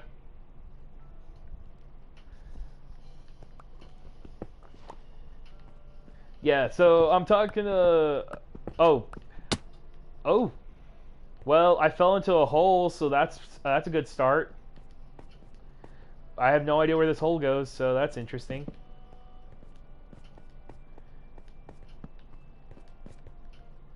Other than that, all you missed was just basically me digging a lot and then talking to Joseph, another one of my buddies. Another one, Soul Ross buddy. So there's that. Other than that, you haven't missed a lot.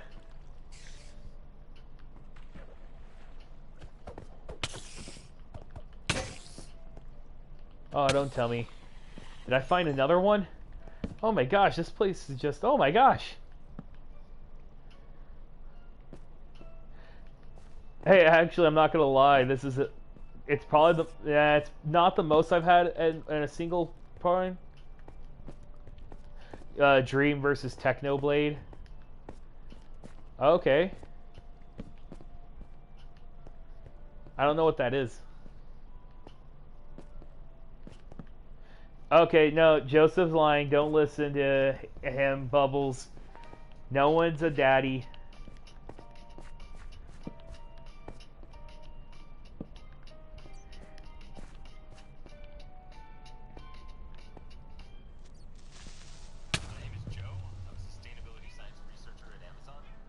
Oh my gosh. Well, I'm not here to talk about you, Joe. That's not what we're here for, Bubbles. No one's pregnant. And what's called? So no one's becoming a dad. Oh, okay, that's awesome.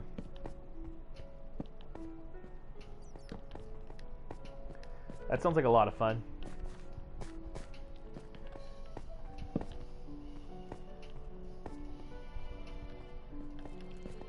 Best Minecraft battlers ever? Ha ha ha! They've never met me. I'm the clumsy oaf. What am I? Who am I kidding?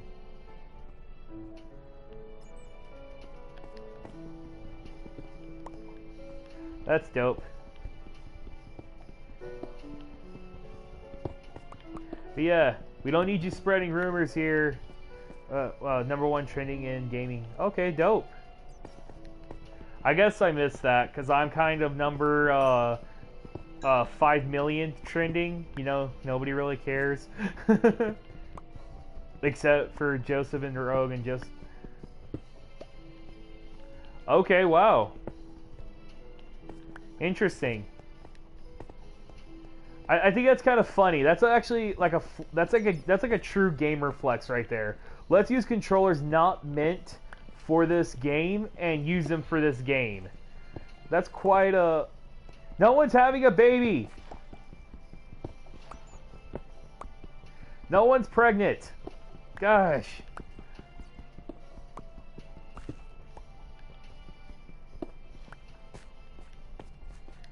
So yeah, that's kind of like a funny flex with a bunch of gamers. When people go, I once beat Minecraft with the Donkey Kong congas. And you're like, that's quite a flex, sir. That is quite a flex. And you just want to do a slow clap.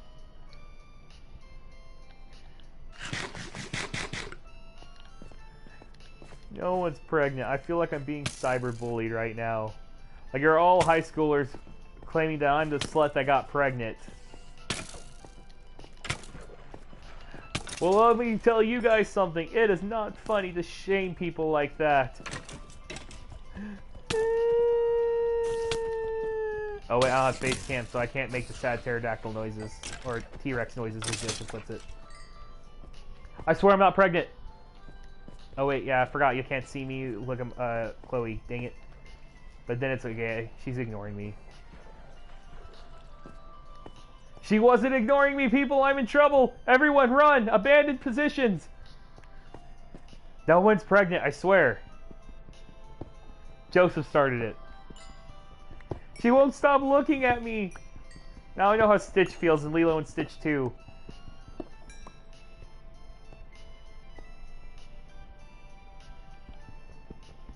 It was exactly your fault.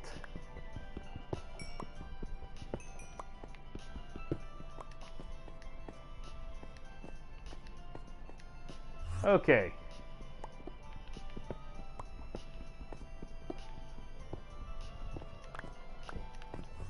Uh-oh. What's up, boy? You hear something you don't like? I want my insides scooped. I hate having parts I don't even want. Oh. Wow, that's kind of that's a heavy subject matter to lay on top of us on the first day, Bubbles.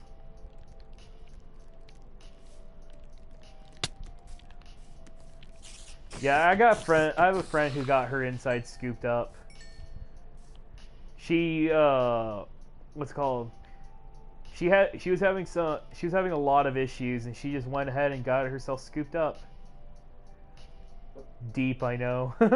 I'm not gonna lie, that's probably the most emo thing you've probably said ever since the long that I've known you.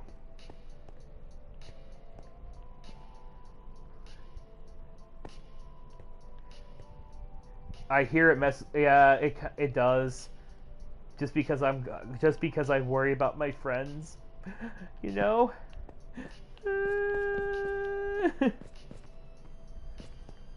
It's like my friends want to self-mutilate themselves because they're in pain.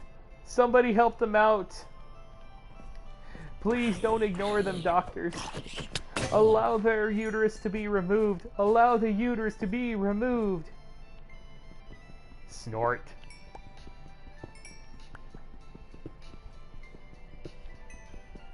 Now, I had a friend for the longest time who had that issue because, she suffers from endometriosis, and I won't stick on the subject for too long, but basically, in a nutshell, she had a hard time finding a doctor willing to remove it for her. A lot of it was lawsuit issues and stuff. But she finally found one, and she's doing really good for herself. So yeah. But yeah, it's not a fun thing to get, though. It's pretty bad. Oh well.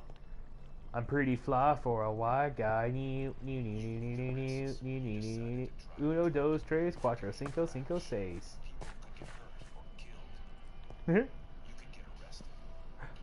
I don't want to be arrested. Oh. Oh, Galar, yes. I'm listening to a Lofi soundtrack. Yeah, it's a pretty big owie. But nah, I'm messing with ya, because you're trying to make me have emotions. I don't want emotions. Emotions are for the weak. That's why I joined Cobra Kai. I didn't want to be emotionally weak. I wanted to be strong.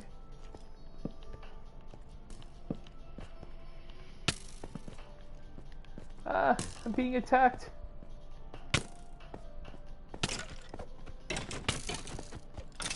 Yeah, there we go. But yeah.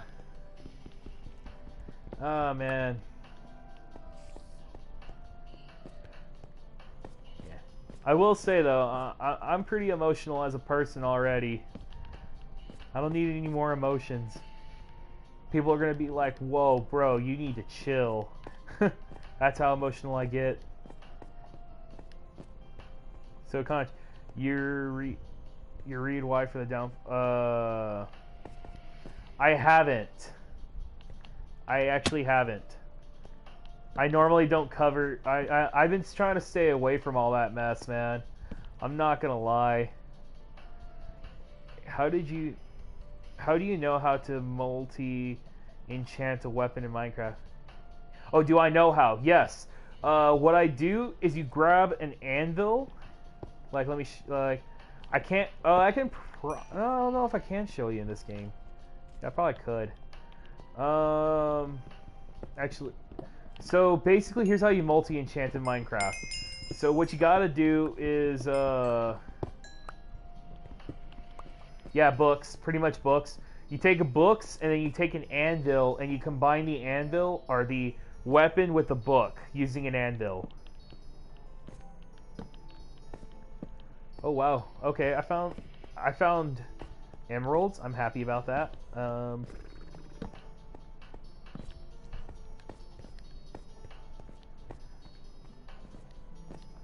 Yeah, there's like it's a pretty easy process, actually. Yeah. Yeah, so what you do is you gotta first build the anvil. After you build the anvil, you go find a book. Or actually, you can enchant the book first. And depending on how strong your enchantment level is, you can actually make a pretty powerful book. Yeah. Why are you around so many emeralds? I feel like it's because I'm kind of in a hilly country, I guess. I'm not 100% sure. I just know it exists. I exist somewhere where these things are allowed to exist. Yeah, and yeah, you see, like I haven't found emerald in years outside of or inside of a cave.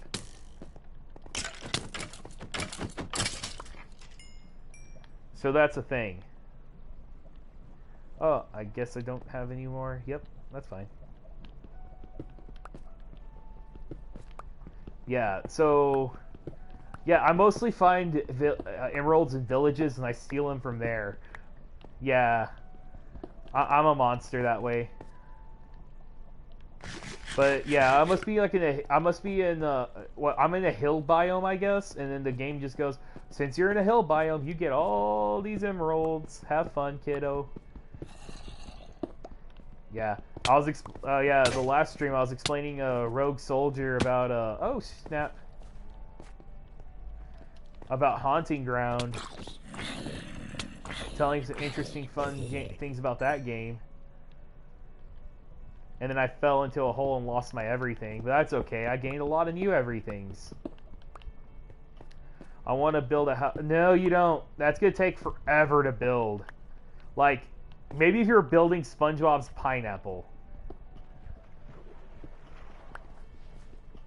That's gonna take a lot of. That's gonna take a lot of emeralds to build. Cause you gotta get 9 emeralds to make a block. Plus, you gotta.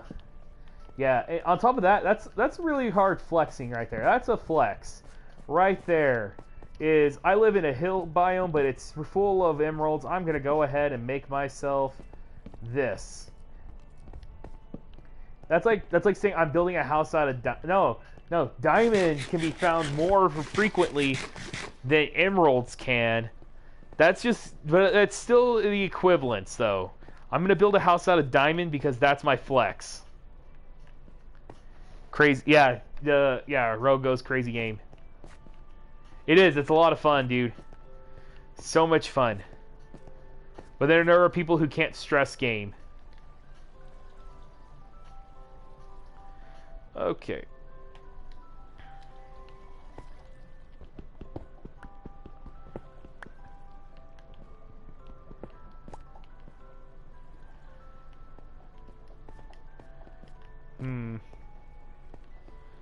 I don't need you.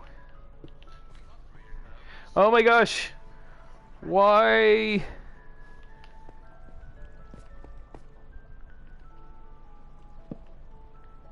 Okay, so let's go ahead.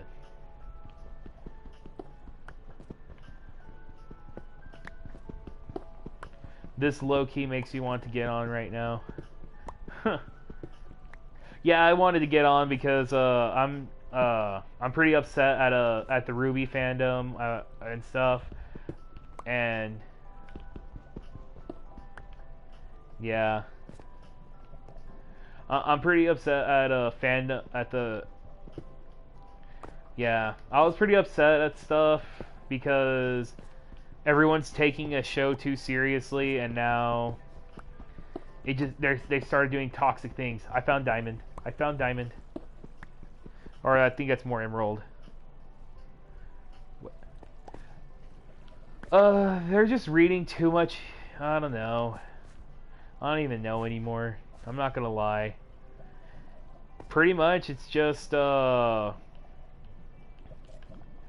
people gotta find racism in everything. Pretty much, that's just what it is. Or like there's misrepresentation of racism and stuff.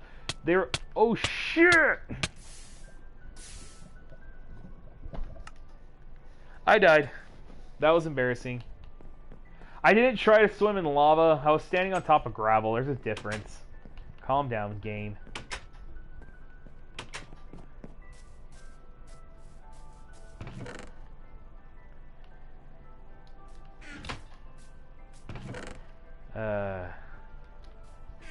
I know, right? Oh my gosh. And it's not the first time something that dumb happened to me.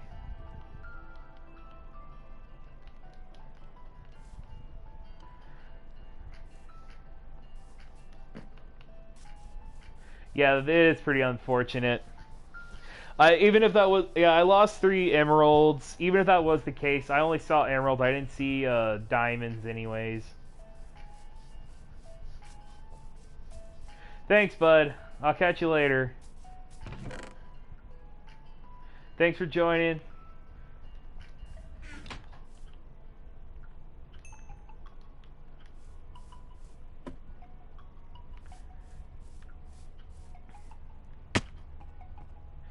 What's the likelihood some of the stuff survived? Not a lot. I just didn't see the gravel, dude. Like, I didn't see the gravel at all. Yeah, I'm going back up. I'm not gonna be a part of that mess. Nuh-uh. Yeah, I didn't realize I was standing on top of gravel, so whenever I click the thing, gravel decides to fall. So I am going to do... Yeah, that just sucks. I'm not gonna lie. So I guess what I'm gonna do is I'm gonna go ahead and make some stuff.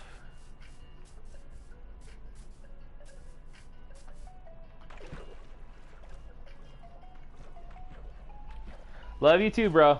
Thanks, man. Thanks for being part of the stream. Party on.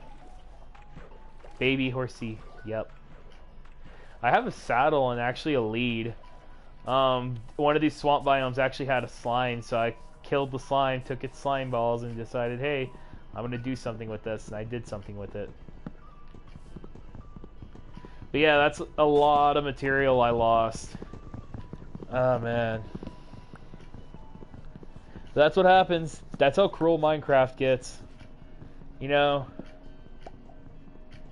It's a cruel mistress, cruel place. Never forgiving. I will admit though, when you lose that much stuff because of a stupid mistake and you can't get out of it, it makes you want to not play anymore. I'm not gonna lie. That's like the most discouraging thing that could happen to somebody in this game. And actually, I lied. Earlier, I said the only tools that I make into iron are pickaxes and swords, and I lied. I actually make iron axes as well, because I explained this before on a different stream. To be honest, I have a lot of hours of that game. I've never died that way. Oh yeah. Now I've died, like, if name it, and I've probably died that way. I've died being crushed by gravel. I've died in lava several times. I try to avoid lava as much as possible, but I seem that I can't. Do one of this, one of this. A couple of these, actually.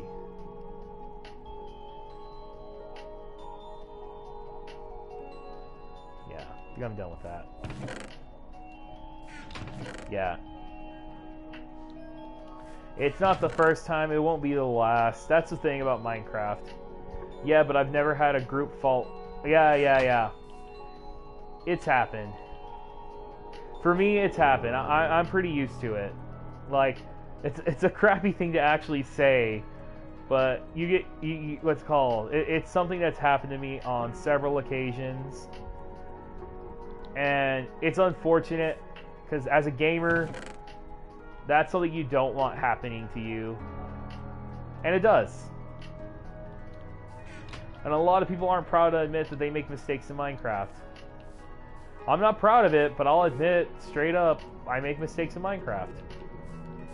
And it's just not watching where my feet is. I always tell people, don't dig straight down, dig at an angle. And that's like first rule of Minecraft. But it's funny because like I know gravel can fall that way, because if you pay attention to the stream earlier, I set torches on the ground purposefully. I hit what do you call it? I hit the gravel and I just watched the gravel fall. Yeah, but I ain't that brave. I'm not brave. You're not gonna get me with that one.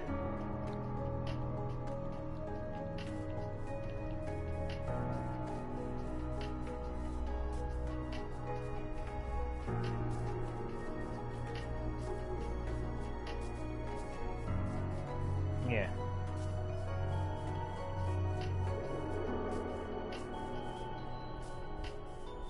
What do I have to lose? Kind of my iron tools at the moment. Yeah. I don't want to lose my iron tool. Like, here's the thing. I've done a lot of surface things on Minecraft. I haven't really dug down or just... I've explored caverns, but I haven't explored that much, you know? Put them to a chest and dig. Nah. I'm good. And dies in the same spot. That would actually be hilarious. Won't lie.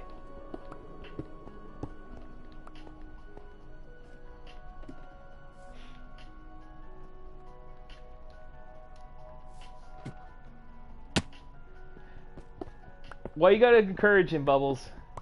Dig straight down. I don't wanna. I'm afraid. I'm gonna make sad T-Rex noises and it's your fault.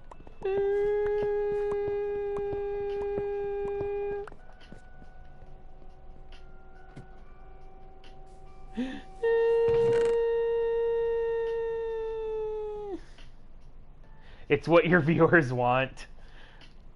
If I followed what my viewers wanted, I'd be no better than anybody, than most, I wouldn't be better than anybody, you know? I'm trying to give quality content here. Okay, fine. You want me to dig straight down? I'll dig straight down. I'm going to do it in a place where I will probably never cross again. Okay. The skeletons win. The skeletons win. I don't want to do this no more. Skeletons win. Wah.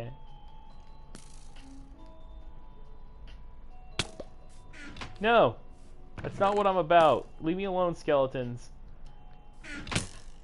I did not sign up for this Cobra Kai dojo. Yeah, I'm actually building a quarry right now. Ah, snap. I just realized... Oh, wait. I was getting attacked. What the heck? Oh.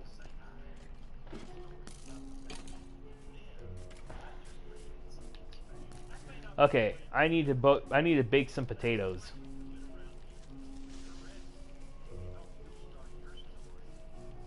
Big baby. So, I don't care.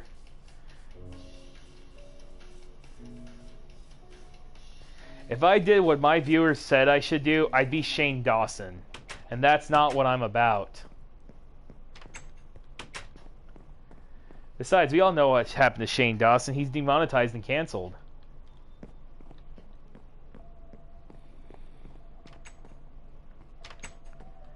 And that's what's kind of funny about Shane Dawson. Yeah, pretty much. That's what happened. You see, here's the thing that's also dumb about that whole thing. Okay, so I'm not going to pretend... Why is your castle so empty? Well, this is just a courtyard kind of thing. And I haven't done anything in here yet with it. I just finished building it. Joseph, I only play this... I only do stuff with it on stream. And the idea was I was actually going to add a library or the enchantment room. Other things I can't remember on the top of my head. Don't look at it.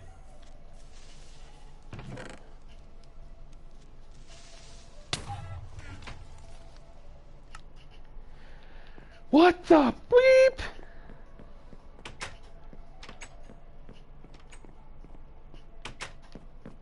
I got blown away by a creeper. Aw, come on. No. I don't know. I guess I stopped caring.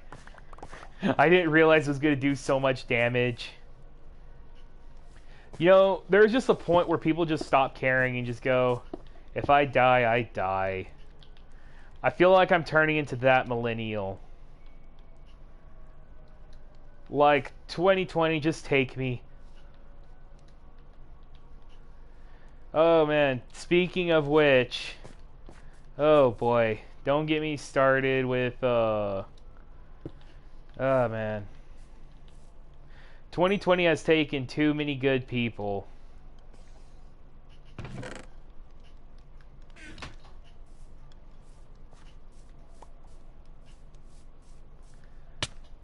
I feel like there's something missing here. And I'm pretty sure it's my crafting table, actually. Interesting. I'll go grab another crafting table. Oh, here we go. Yeah, I saw we lost Black Panther. I did not... everybody did their research on that one that time.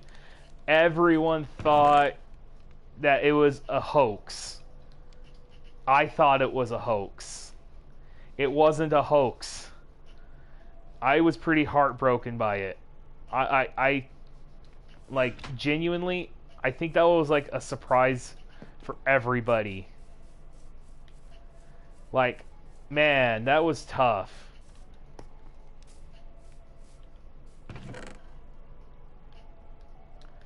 And like, oh my gosh, this has actually been a pretty awful year, guys. I gotta admit to that. Like, a pretty awful year. We've lost a lot of things. Like, lost a lot of good people. What was it? People are losing their jobs. People are, like, people who are having to work because they're considered essential can't reap the benefits of unemployment or just anything. They're thankful that they have jobs, but then it's kind of a kick in the face whenever they work the same job and there are people who are making more money weekly just because they're unemployed and they need help, which is great. They need help. But then it's like, oh man, I'm trying not to get too all, you know, kind of thing. Especially since I was actually about to rip, on Shane Dawson here in a bit. But yeah, I do admit though that was It's been a pretty lousy year. I really hope it gets better. Yeah, we were me and my fiance were actually talking about what is the future of Marvel right now without Black Panther? What are they going to do?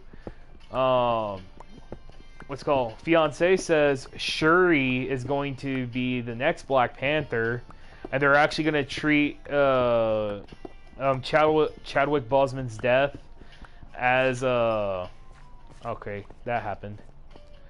What's called? Kind of treat it as it happened in the MCU too.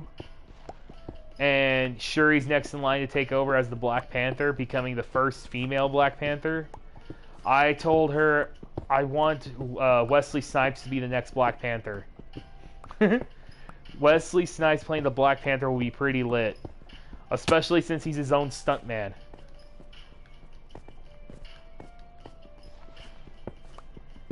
But that was pretty boss to hear the fact that he, yeah. It would be, but they probably won't do it because he'd be too old. Like, people have said that they want him to return as Blade because he's the only one that could do it. And as cool as that is, like, it's kind of hard to put him as Blade because it's like, what was it? It's kind of funny. Like, everyone was freaking out when they found out Deadpool was rated R. And they said, we've never had a superhero movie rated R. And then there's memes of Blade going, am I just a joke to y'all? You would have never known he had... Yeah, he never showed he had that at all. I don't know if he kept a wig on his head, if he had chemo, or it just didn't fall out, or what's going on there, or he just didn't take the... Or I don't know what was going on, but... Yeah, you would never know he had that. I get the feeling it was kept away from people because he didn't want them to feel sorry for him, you know? I mean, poor guy, poor family. The only thing I told him was the logical thing was that, people are, right now, what was it, yeah. I don't even think Marvel's even thinking about recasting. Like, they're just letting time pass. We were actually looking at the Marvel movie lineups. Apparently in 2022, 2023, the Black Panther movie was supposed to come out after a bunch of other Marvel movies. Which was like Spider-Man, Doctor Strange, Guardians of the Galaxy. Actually, no, I'm sorry. Oh, no, yeah. Guardians of the Galaxy Volume 3. What was supposed to come out after Black Panther 2 was Captain America, or not, I'm sorry, Captain Marvel, not America, Marvel. Yeah, there's that. Pretty big oof. But you know what I was actually thinking about? I had this shower thought after Avengers Endgame. They should create, and it's just a thought, the MCU should have its own original hero. Yeah. I forgot about yeah, they were gonna do Thor. They're gonna do two different they're going to do Thor, Love and Thunder, and Guardians of the Galaxy with Thor. Yeah, Thor is gonna be they're gonna be doing a bunch of movies with them. Everyone wants more Groot. My friend, I'm not kidding. My friend Sam is actually very upset at Marvel for nerfing Groot. Because Groot's the most powerful Guardian is the most powerful Guardian, and then they make Baby Groot for marketing. Because he says, like, when Groot grows back from a small twig, he should actually be an adult. But then they said that this version of Groot is actually his child, his offspring, and he says he hated that because he's a Marvel fan.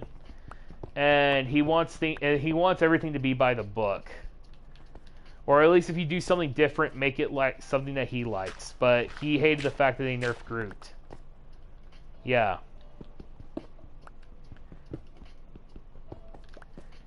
And I told him they nerfed everybody in the MCU, and he goes, "I know. Who didn't they nerf?" And I literally looked at it and said, "Captain Marvel." because because of what's her name? What's her name? Ooh, I thought I was in creative mode for a second. What's her name? Brie Larson wants Captain Marvel to be the most powerful Marvel hero in the MCU, which granted at the moment she is, but she actually has to, yeah, most people don't care for Captain Marvel because of Brie Larson. Like, if you actually don't, yeah, pretty much, yeah, that's exactly what she is. I'm not gonna get you started on it because I get myself started on it, but that's okay. Apparently, there's a rumor going around that Disney is starting to fire and let go of people who are woke or social justice warriors. Yeah, I watched the movie because it's a Marvel movie, and the Marvel movies are important to watch. On top of that, I liked Captain Marvel back when she was Miss Marvel because she was sassy. She had a great personality, and then Civil War II happened, and they turned her into a stoic Avenger. Yeah, they ruined her character because of they wanted a strong female warrior who also happened to be bisexual. Basically, they wanted to make her a character that anyone could relate to, but they don't relate to her at all.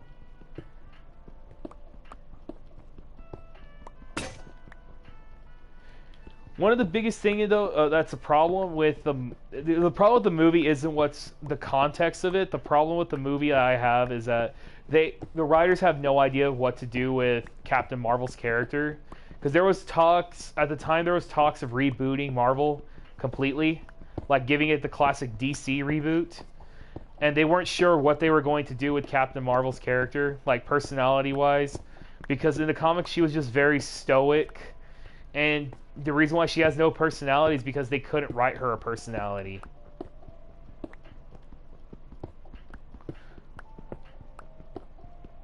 Oh yeah?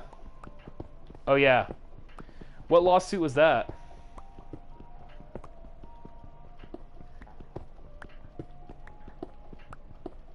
I think I think if you're talking about like DC's Captain Marvel versus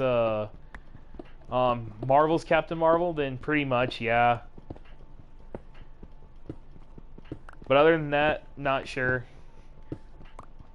My problem with, yeah. Oh, Shazam, that's what I thought you were talking about. Yeah, that was kind of a big, that's a thing. I absolutely love Shazam, but he was an awesome Captain Marvel.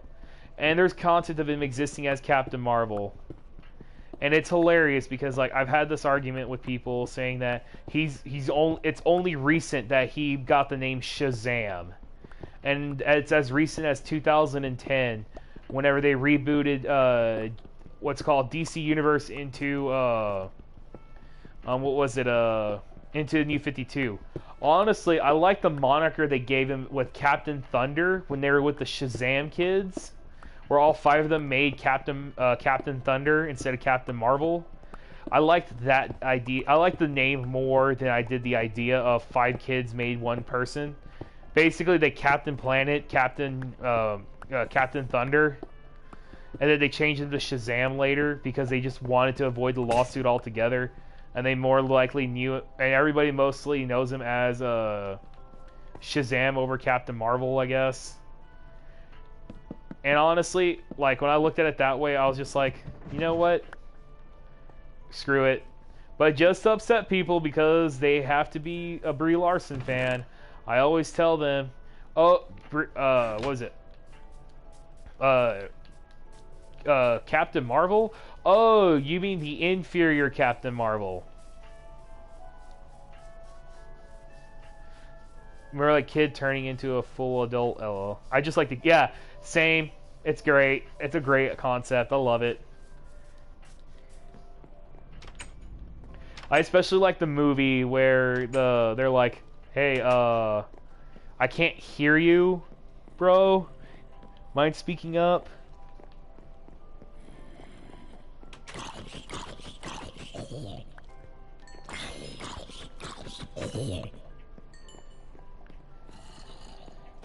Yeah, to me that was like one of the funniest parts of the movies, where the guy's doing this big supervillain speech and he can't hear anything. Yeah, I like how that movie got, but yeah, it's just Captain Marvel's character is what kind of ruins the movie for me, because they had no idea what to do with the character.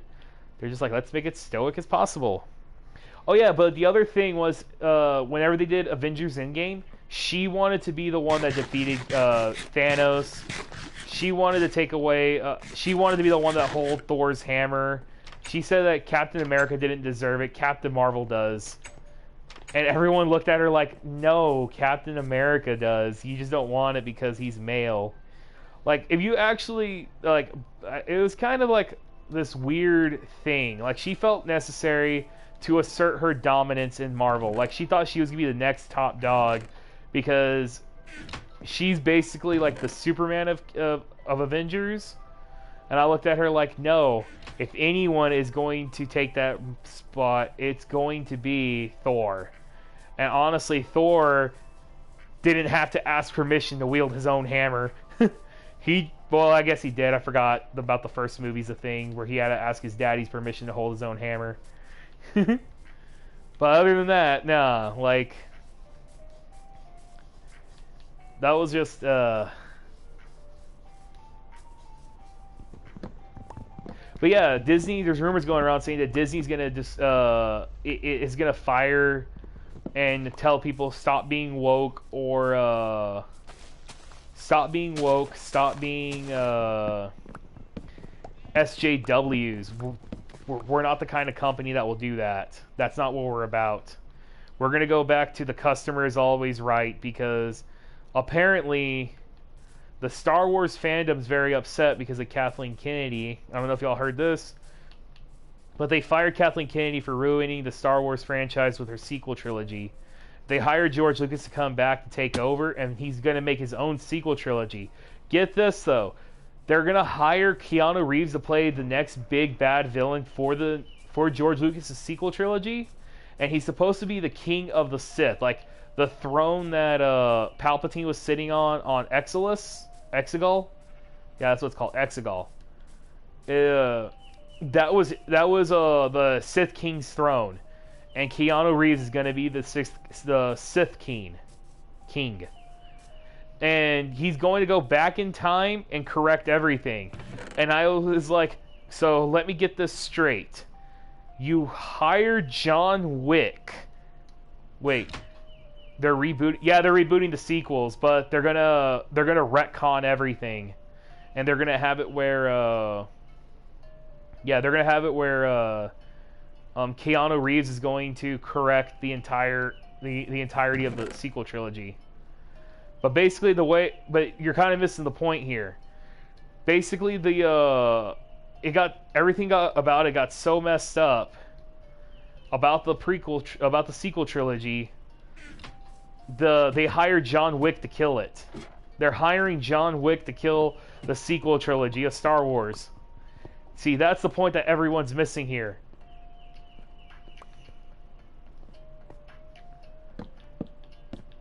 Like, imagine how big you messed up that you have to hire John Wick to kill to kill your work.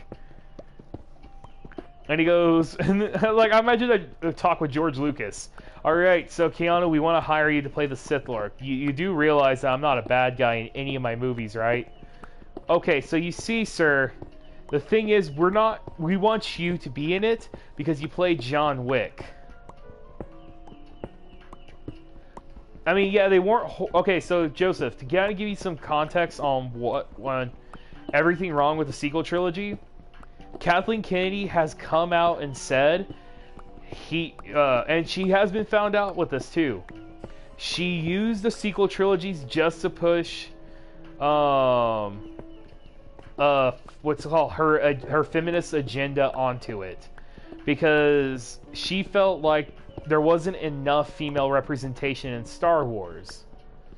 But that's not where a lot of people got upset with her. Like, producers, people she works with, legitimately got upset with her because she Let me explain real quick, Bubbles.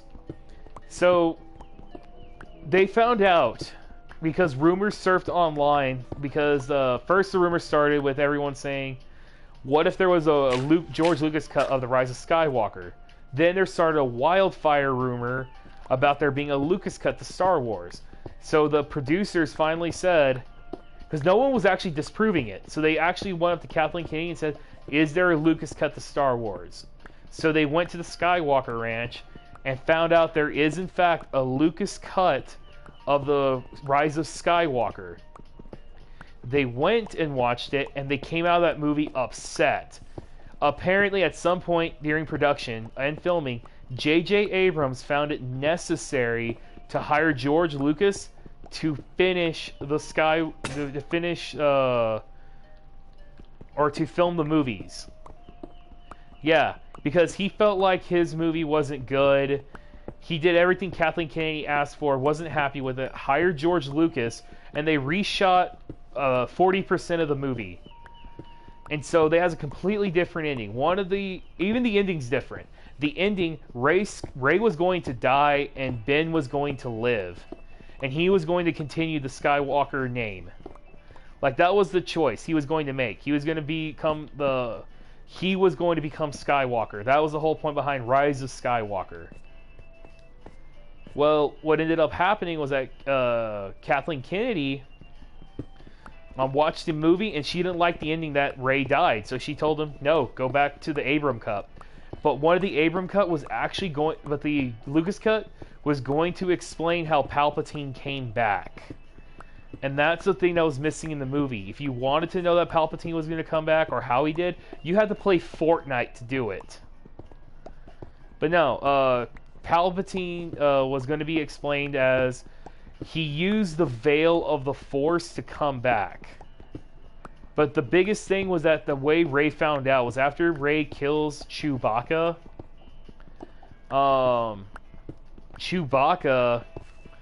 Or after that, I'm sorry, Rey thinks she kills Chewbacca. Rey slitting the Millennium Falcon, she shouts, "Why is this so hard?" And then she hears a voice. She hears a voice that says, "Life is hard and it's challenging, but how we come out of it makes us who we are." And she is greeted by the ghost of Anakin Skywalker, and basically tells her exactly how Palpatine comes back, and it consoles her a little bit about what she had done to Chewbacca. After that, after all that mess is done and over with, the other thing that she deleted was the fact how Leia died. Apparently, Leia died because she this is the one that actually bugs me the most. She is the last of her power to summon Han Solo's as a Force ghost, and it kills her. And Han Solo goes and talks to Ben Solo, and then he's greeted by Leia, and then is again greeted by Luke Skywalker. It would have been the last time we would have seen all three of them on screen together, and they actually had it filmed to do all three of those characters as Force ghosts talking to Ben Solo and encouraging him to go fight Palpatine.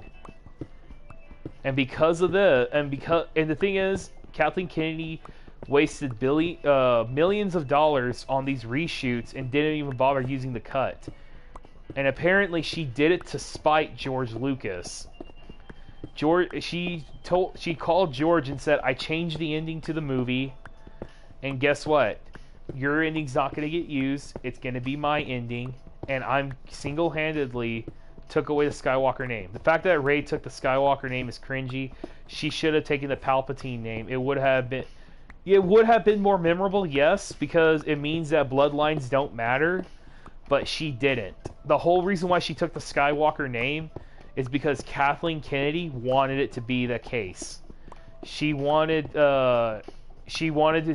basically hated George Lucas that much. And honestly, if I was George Lucas, I would have looked at her and said, Kathleen, if you strike me down now, I'll come back more powerful than you can possibly imagine. Because now George Lucas basically went and said, we're not doing your cut of the film anymore, sorry. Yeah, you had your chance, sister, and you lost it. We're done. It's over. Yeah. And now all these Star Wars... And then after that, Disney started listening to all the Star Wars fans because they found... when this rumor got leaked, they found out about it, and they actually found out how hurt and upset a lot of the fans were. You know, after, you know, go through the toxicity and whatnot.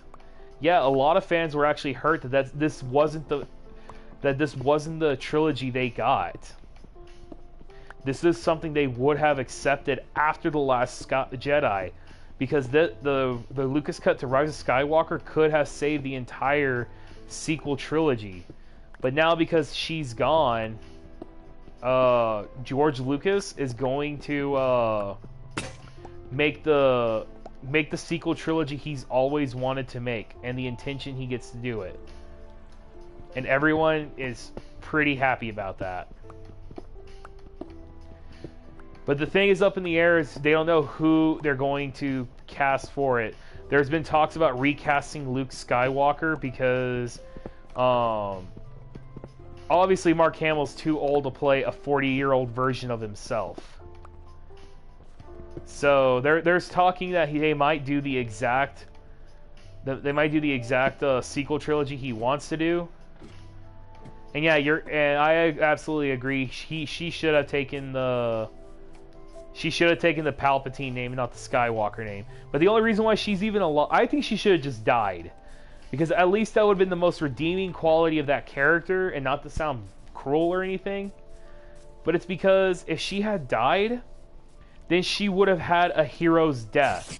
The fandom would have accepted her heroic death.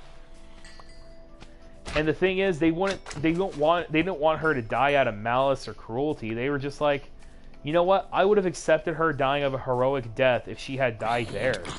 And that was kind of the intention.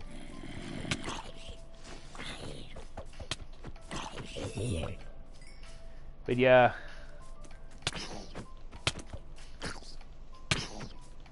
But that Rise of Skywalker, though, but now George Lucas has said that he's going to re-release the sequel trilogy, but have director's cuts attached to them.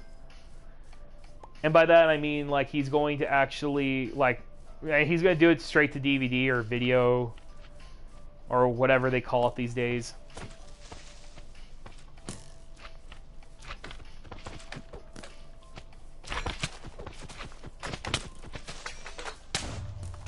And I died. But that's okay. I don't lose everything. I could probably just fall asleep right here. Boop. Yeah, I'm trying to get some gunpowder. Kind of make this quarry go a little faster.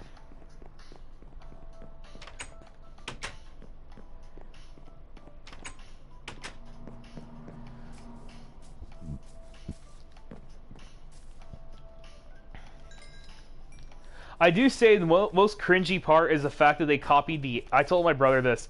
The biggest flex they're going to do in The Rise of Skywalker is they're going to copy the Avengers, pretty much.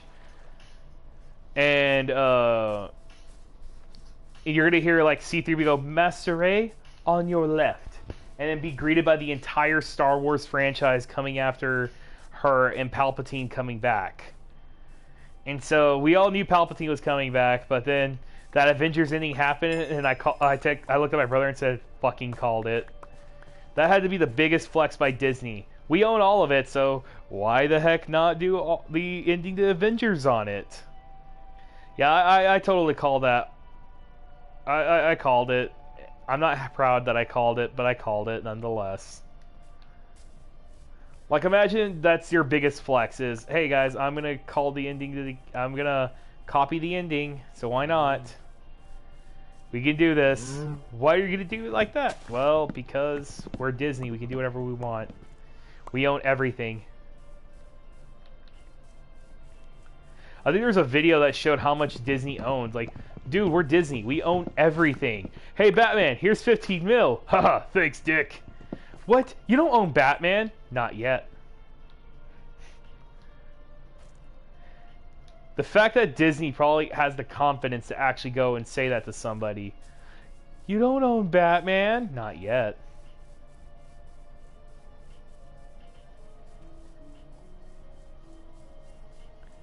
Yeah, I can't even imagine, like... Oh, man. I do have a friend that says they'll never buy another company again just because if they grow too powerful, the government will shut them down. Because then you can effectively become more powerful than the government itself.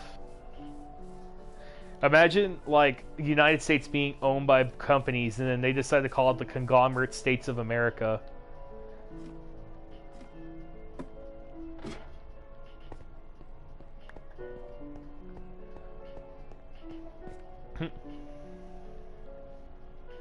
Can I just be a wee annoyed that they wanted Ben and Ray together? Yeah, you see, I like the idea if the Force dyad was a special bond like that couldn't be explained. Because you see, it's kind of like here's the way I kind of like. You see, at first I'm not gonna lie, I was kind of shipping Ray and Ben Solo together. But here's the thing: when they explained that they were a Force dyad, and there was something special between them, I started thinking as the movie progressed, I would have absolutely loved it, and I really do mean this. If they ever did a Force dyad, or if they ever did it where somebody actually explains, so are they like in love with each other or something? No.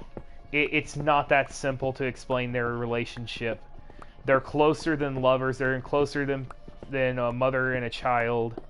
I was hoping that they would be dysfunctional allies. Oh, okay, so you want them to be the Avengers, basically. Or the Fantastic Four. Kind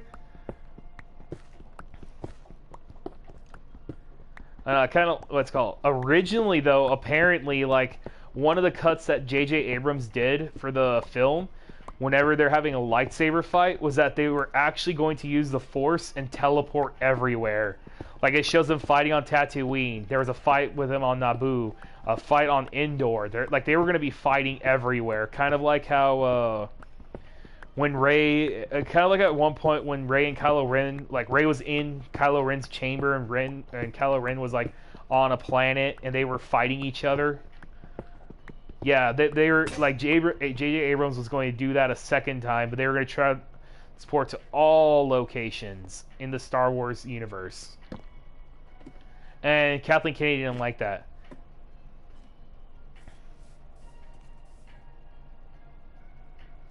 It's kind of funny. I told my brother. I was talking to my brothers about that.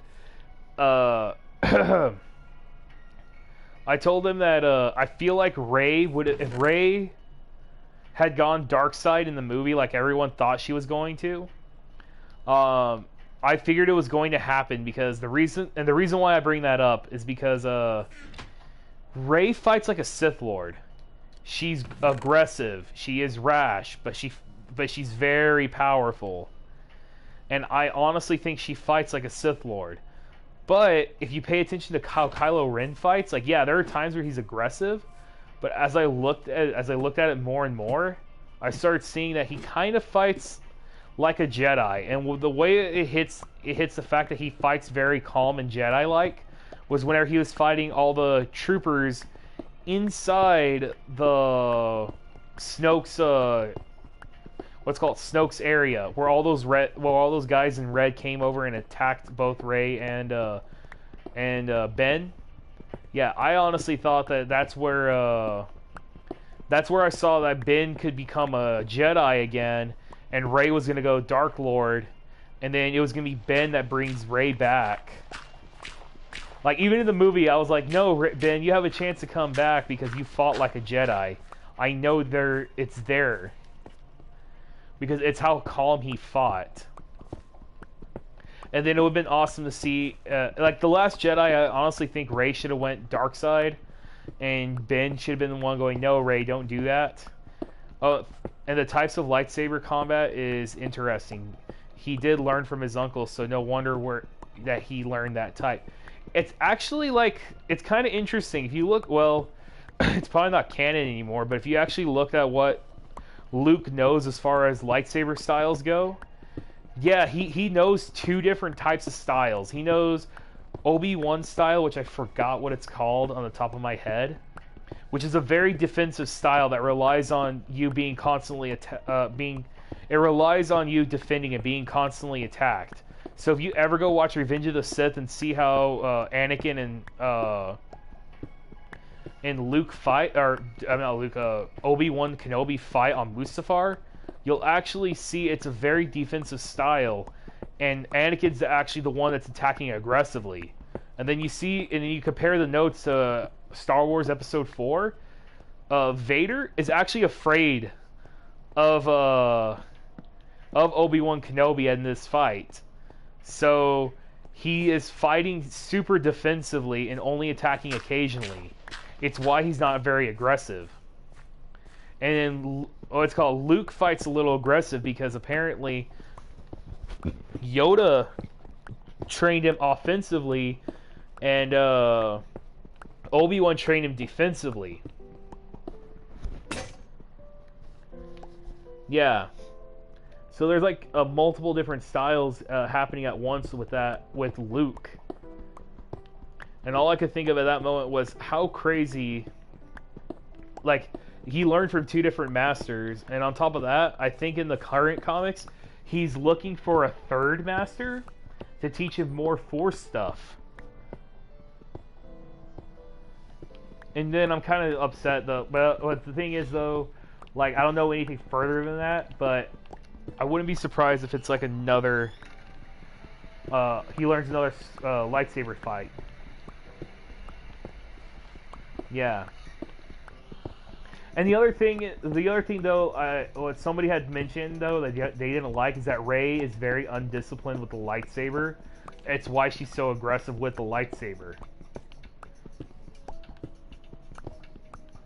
So for me, I don't mind. So for me, I would have loved Last Jedi ending with Ben realizing how wrong the dark side was and actually leaving.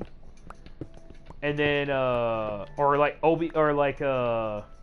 Rey going dark side somehow. I don't know. I can't remember the plot in my head.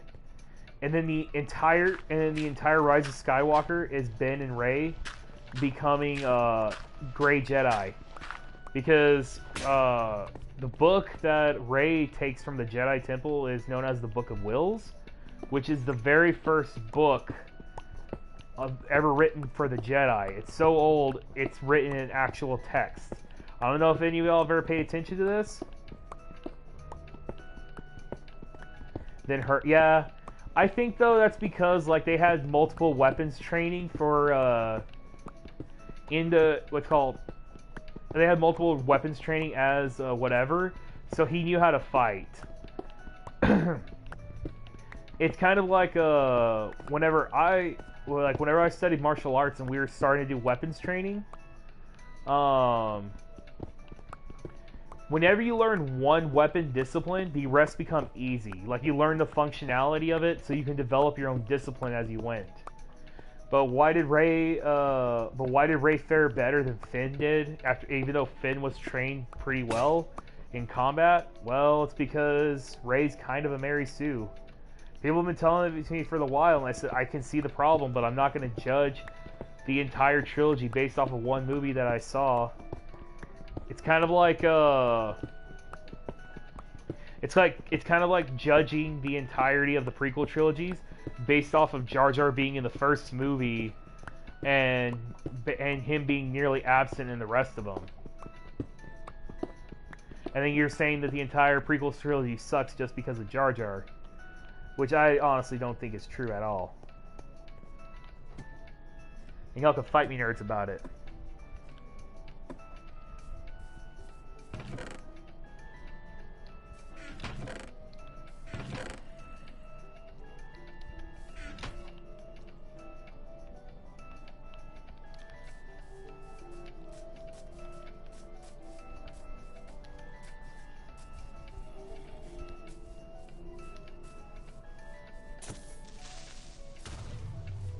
Oh, dang.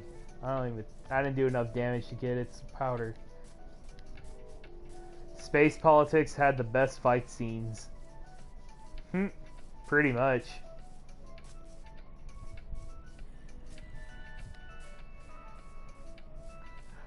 Oh yeah, but you know what's kind of funny though? Like the fact that they did copy the ending to Endgame with a black guy and a falcon going on your left, and then a bunch of people appear, and then you hear Poe basically shout out, "Rebels assemble!" And then after that, you pretty much and then after that you had Senior Palpatine going, "I am inevitable," and then Rey going, "And I am Iron Man."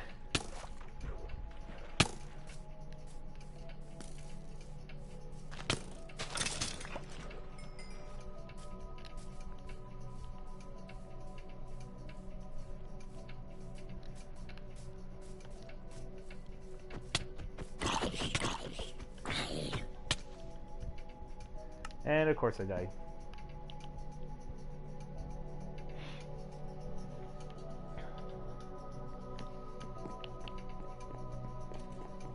I guess I can turn my phone off now.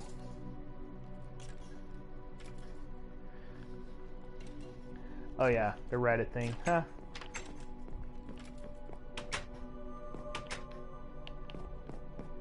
Space politics at its finest. That's what Star Wars is. It's it's what's called. It's a light show. It's politics with a light show. I'm going to bed. It's nice talking to you. Bye, Conchi. All right, I'll catch you later, Joseph. Thanks for joining the stream. All right, Bubbles, how are you feeling? You still good? If you want, you could totally change the subject.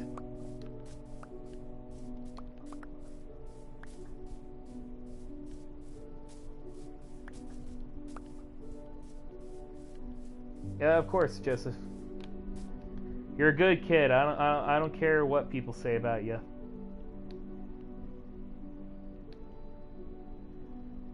You got the munchies? Yeah, I had that earlier too. I had to go get Cheetos. I had to eat my feelings away today. Nothing too extreme or to worry about too much. Just toxic people doing toxic things. Yeah, pretty much the Ruby fandom was going along and just misreading racism between characters and stuff like that, and everyone's just kind of like, that wasn't the intention, you're digging too deep. You know, people are so bored they're being they want to be politically correct.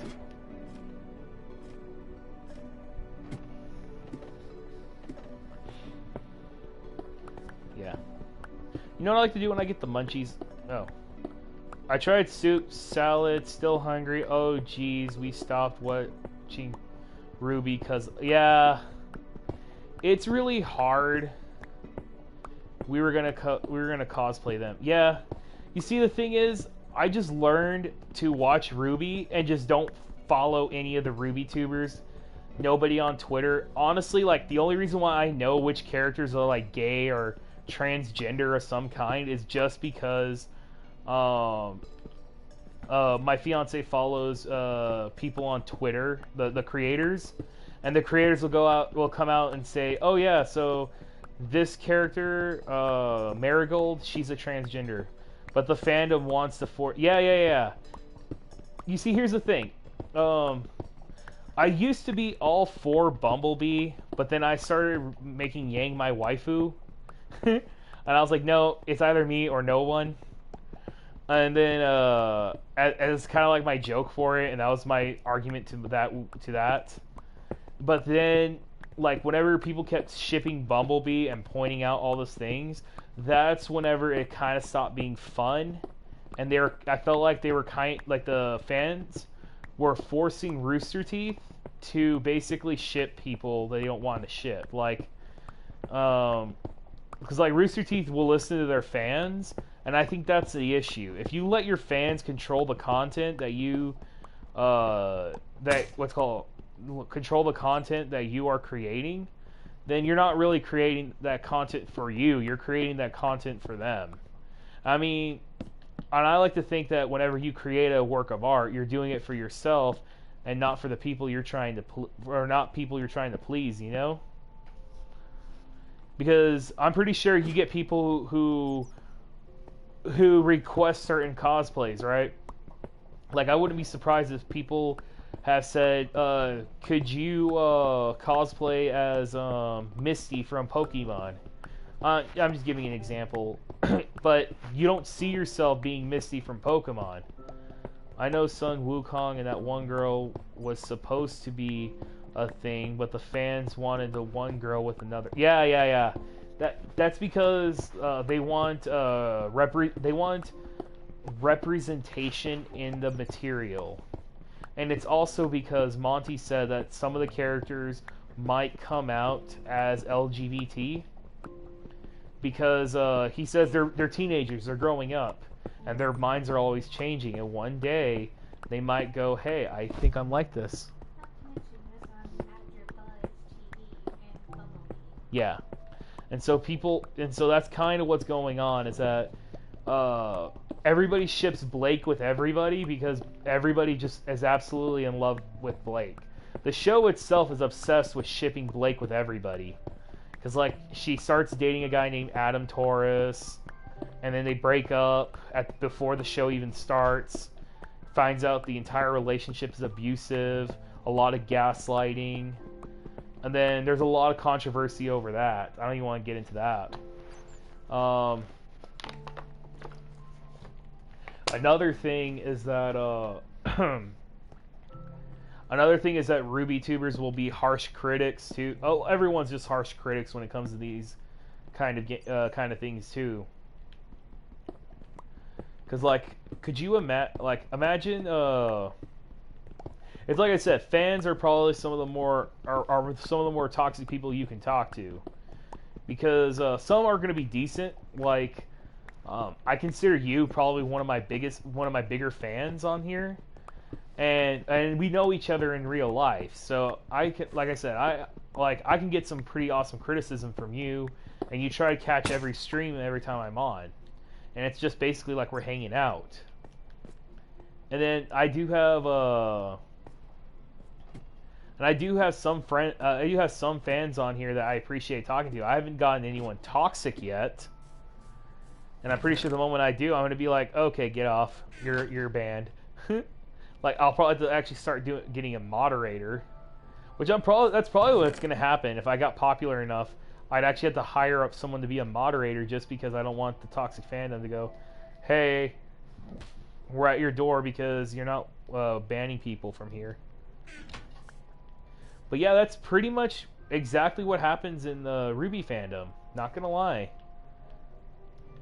Oh, oops, wrong thing. A lot of toxic people just join the fandom. And it's also the fact that it's like if people want certain things to happen, and that they're there to tell a story that they want to tell. But that's the thing, like, I think, what was it, this past volume of Ruby, they were really hinting at Blake and Yang possibly being a couple already. But then, yeah, oh yeah, that's true. And they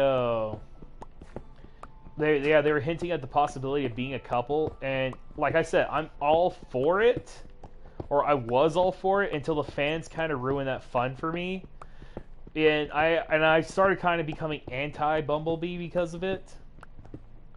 But at the same time, it's hard to be a Bumblebee fan whenever you have like a very divided fandom about it. On top of that, like, the thing is, if the story was actually about the relationships that those people are in, the creators would just make the story about that. But they don't. The story is about whatever they want to tell in the meantime. Like, it took them, what, three volumes to actually make it seem like that Bryn and Nora were dating until they finally kissed in one of the volumes. And then everyone was just pretty much like, oh my gosh, they actually did it. They actually kissed.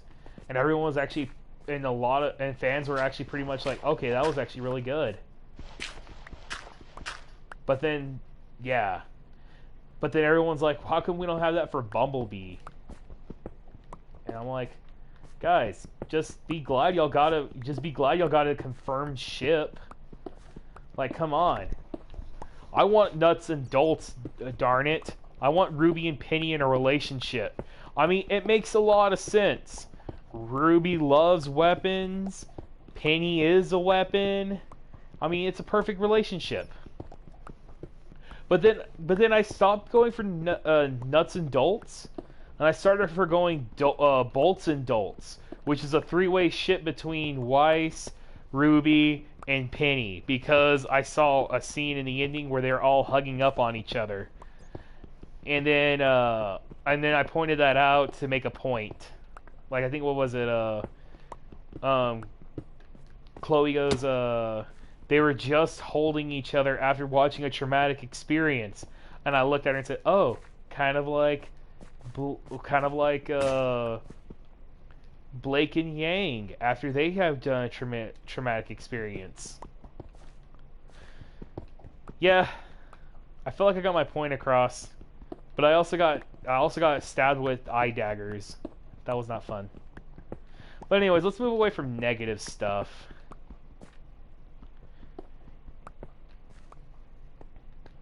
You change the subject for me, please, Bubbles. Choose another subject.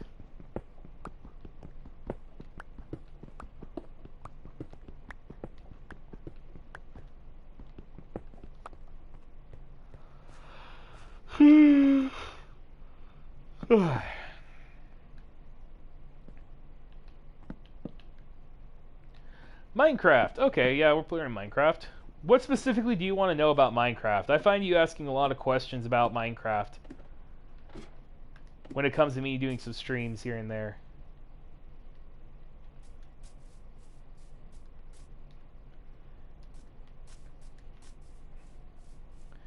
I'm so... okay. Yeah, the thing is, I don't follow a lot of Minecraft tubers. That's the thing. I don't know why. Like, for you, this is a sporting event. And that's the thing. A lot of people see these gaming events as kind of like a sporting event. I'll actually watch certain ones with my brother. Like, my brother Kevin and I, we watched Evo one year together. And we made comments on the characters that were fighting. I think it was like for Tekken, maybe? And we were making comments and here and there. We were actually being intelligent about it. I don't know how redstone works. Okay, a lot. Okay. Redstone's actually pretty easy. It's like crap. We really need to get some armor.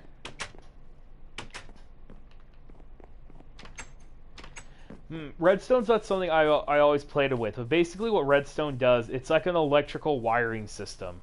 It's the best I can explain it.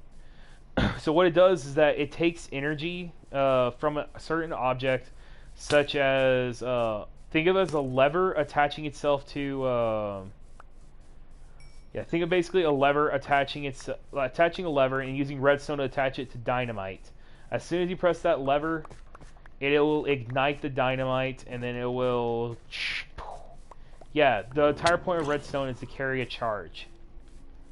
And I don't use it very much, but what people use it for is, like, when they build mechanisms and stuff. Like, I don't know if you know this, but people have actually built planes in this game. Like, I don't know how to build a plane. I have to get the materials together and figure it out. But people have built planes on this game. And they've also used, like, redstone as well to operate certain things. Like, there's redstone torches that will forever have a charge to it. So, yeah. So I can't do a tutorial because I don't have enough redstones, but yeah.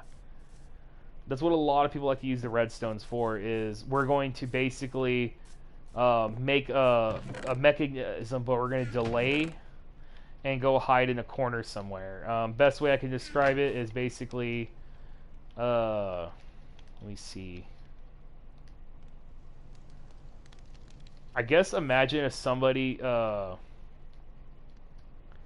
guess imagine somebody just connecting. It's just basically a dust wire, or like a fuse to TNT, and that's like, and you can combine redstone with like a bunch of other things. Like you can make a compass with it. You can, yeah, make a compass. What are some other things you could do with it? Because I know one of the big things was a compass.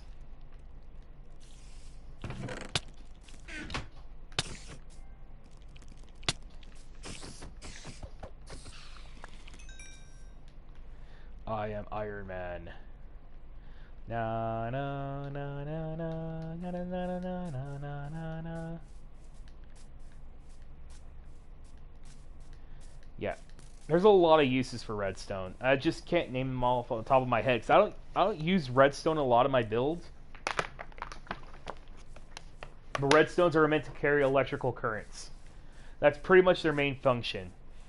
I've used them to build what would you call a railing system.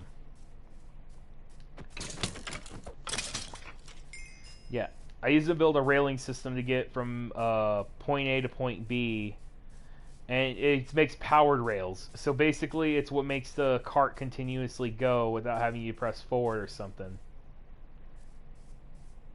Oh sure, now that I got, okay, there you go. That's what I was waiting to spawn.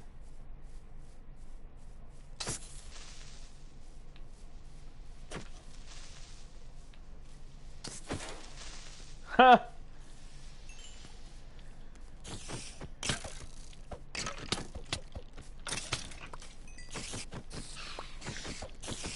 Any other questions you have?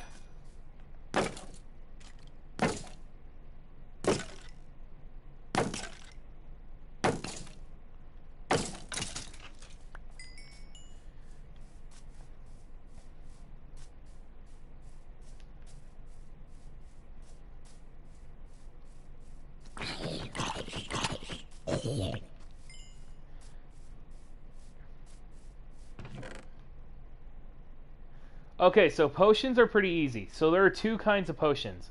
There are potions and splash potions.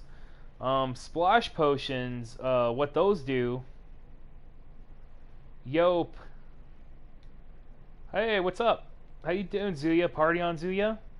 I'm about to explain potions. So basically what a potion is, Bubbles, is... potions are basically help you boost stuff. An example of boosting would be like, say you want to breathe underwater, you would get a potion of water breathing, or splash potion of water breathing. I should be more specific because there's two kinds of potions. There's actually no, it's a regular potion, not a splash potion. Okay, so Zuya, what I do on my channel is I actually just play video games. That's pretty much it. I just live stream video games that I play. I haven't organized my channel recently, but I have a few Minecraft videos where I just build stuff. Right now, I'm actually just trying to get gunpowder and experience points. I've died a lot in this stream recently.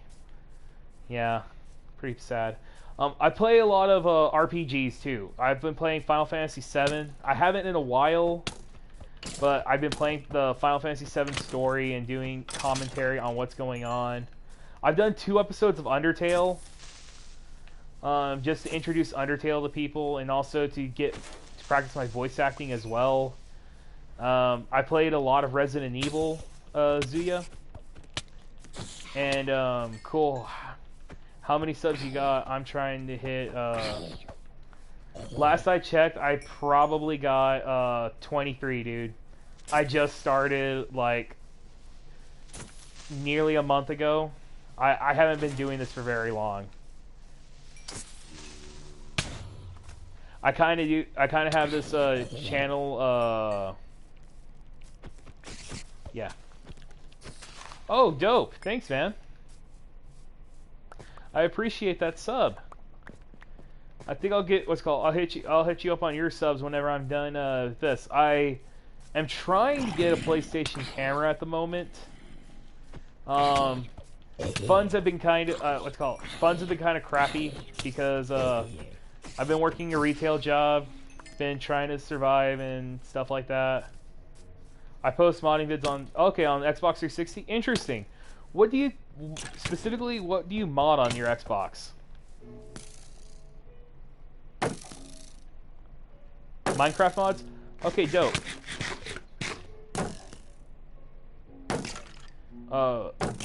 BO1? Could you put that? What do you mean by BO1 mods? Oh snap. Sorry, I don't know all the lingo. Mostly, yeah. So anyways, oh, Black Ops 1, gotcha. I gotcha. Well, dope. Yeah, man, I have not played Black Ops 1 in a while, but I gotta admit though, Black Ops 1, oh man, that carried me my freshman year in college. Like, all my friends and I would get together every night, and that's just what we would play. It was Black Ops 1 Zombies. All day, every day, man, you named it. We played it all.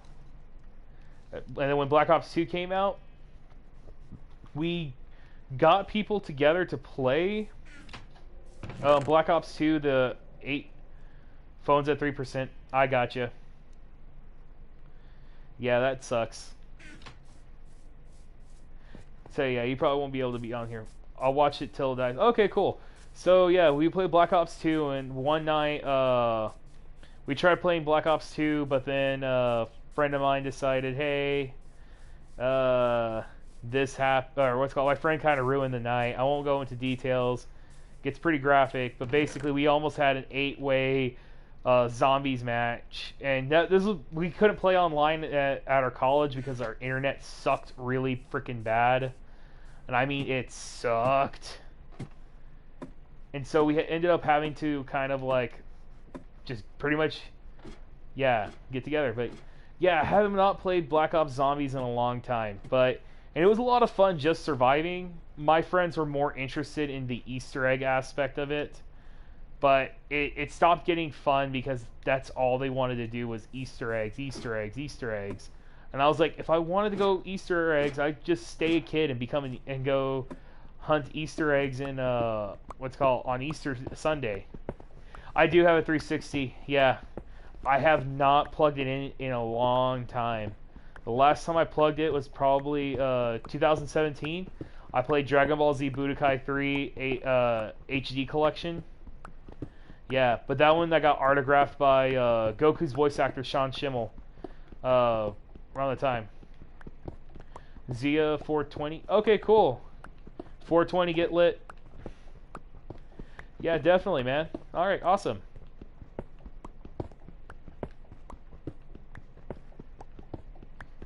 Yeah, so, yeah, I what's it called? I assume you wanted to do Minecraft stuff on there or something? Because, yeah, I'll see if I can, get you on there, bud. I also have Xbox One, just so you know.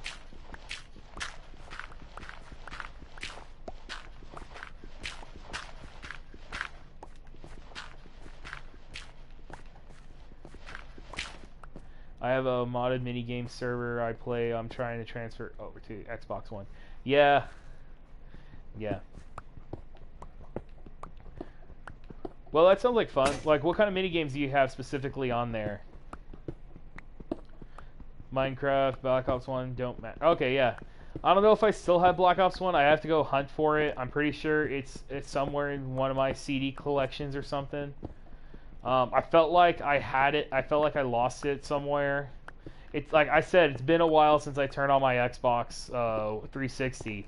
Yeah, when I got the Xbox One, and all my games basically became backwards compatible. I just didn't care to have the Xbox anymore. Like, the only games I probably have that aren't backwards compatible is Dragon Ball Z Budokai 3. It's probably the only one. Yeah. Oh wow, that's actually a kind of a slow, what's called a slow percentage charge. Yeah. But I also have iPhone, so... But then again, my iPhone's kind of old. Well, it's actually not that old. It's an iPhone 7. But, you know, sometimes it has a good day where, like, I can do whatever I can on 2%.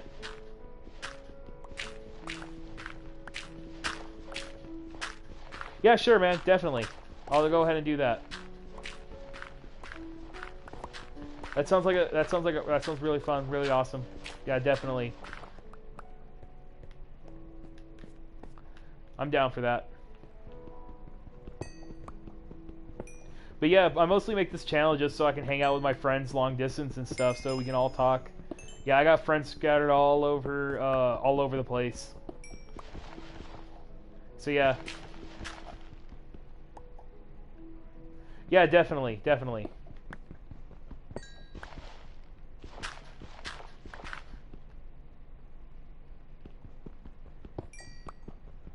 Sure thing, man. Yeah.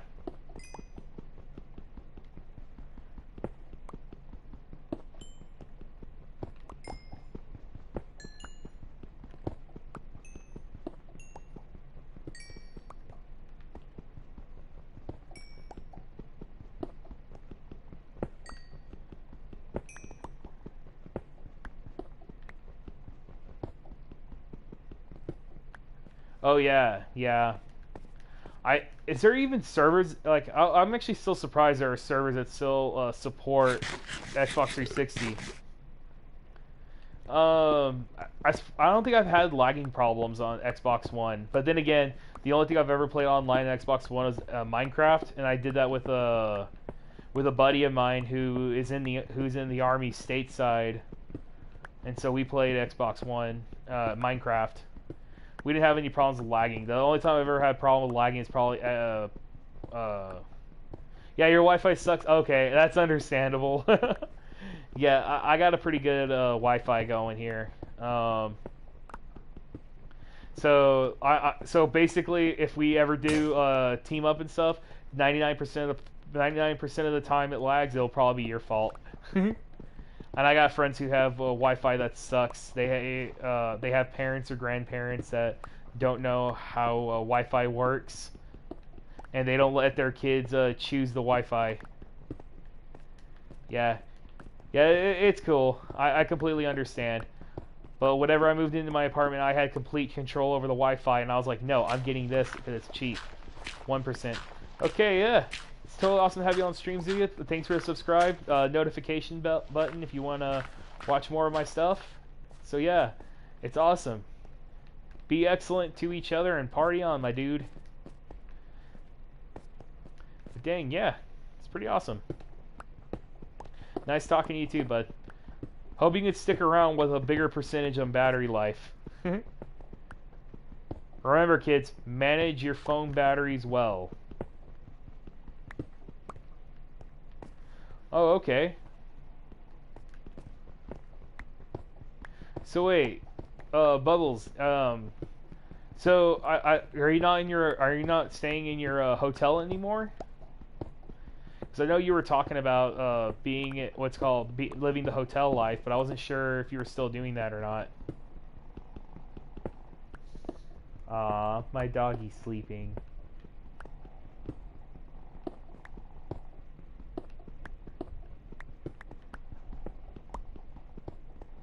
Okay. Yeah, that's the thing. I think it took us like 3 or 4 days before we finally got internet at my apartment when I first moved in with a fiance.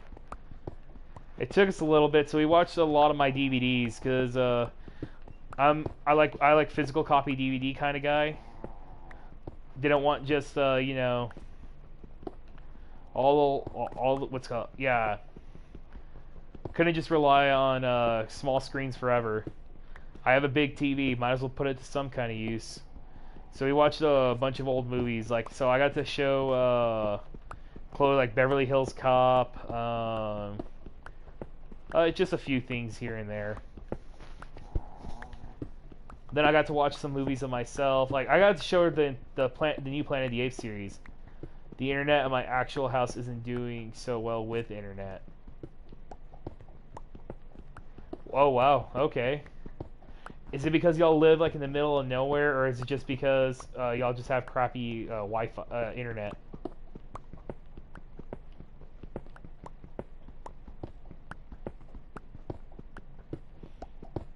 Yeah. I do feel bad for people who have internet and stuff, because I remember a while back, Xbox One says you have to log in once every 24 hours just so you can play all your stuff. It's a new neighborhood, so no lines are down.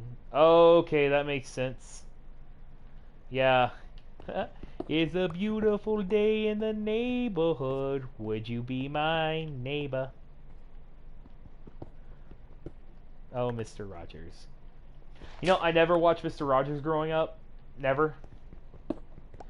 Yeah. So, like, I had no idea this guy existed until somebody asked me one day, what about Mr. Rogers? I'm sorry, who? I didn't know who Mr. Rogers was until high school. Oh, awesome. I'm glad. I imagine you live there with Blossom and Buttercup too, right? And you know, just so you know, at least I'm not the only one. The only exposure I've had to Mr. Rogers was everybody else, and everybody else was surprised. So I've watched a lot of TV, but I didn't watch Mr. Rogers, and they asked me why, and I told them never had PBS. And they said, "How do you not have PBS? It's public, it's free." And I told them I lived in an area where the TV reception was bad. If we wanted TV, we either had what was it if we had TV, we had to have what was it if we had to have TV, we had to get VHS, DVD, or internet. By the time we got PBS, though, I was already grown up. Like, I was watching PBS growing up because for Barney, but after that, I switched it over to Nick Jr. because I was into Gullah Gullah Island. All the shows have left. Yeah, Nasty Tate's my mouth. Okay, I did watch it for Clifford the Big Red Dog. I watched that one growing up. Caillou also, but like I didn't. But it was weird. I never thought that PBS was supposed to be free. Yeah, like that's something that they never teach you is PBS is free. Why are you paying for PBS? I'm like, I'm sorry, we didn't have PBS growing up. We lived in a small town where PBS wasn't available on TV. We just lived far away from the nearest TV station, so yeah. Clifford is a kaiju. I totally agree. 100%. Don't y'all what's called? I don't care what y'all say. He is a kaiju. It means strange creature, and it's strange for a dog to be that big. Therefore, he is a kaiju. No one. I will not change your mind. I know the truth.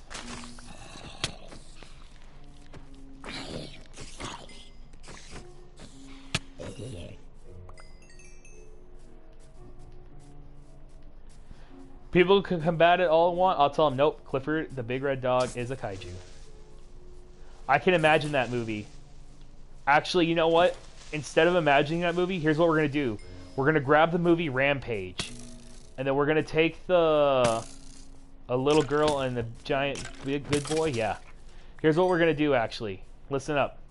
We're going to take the movie Rampage. We're going to take the wolf monster and just make him red. And boom. Clifford the Big Red Dog, the movie. He has to fight Magilla Gorilla. And, what's that other Hanna-Barbera cartoon with the crocodile? You know what? Screw it. Grape Ape. It's Grape Ape.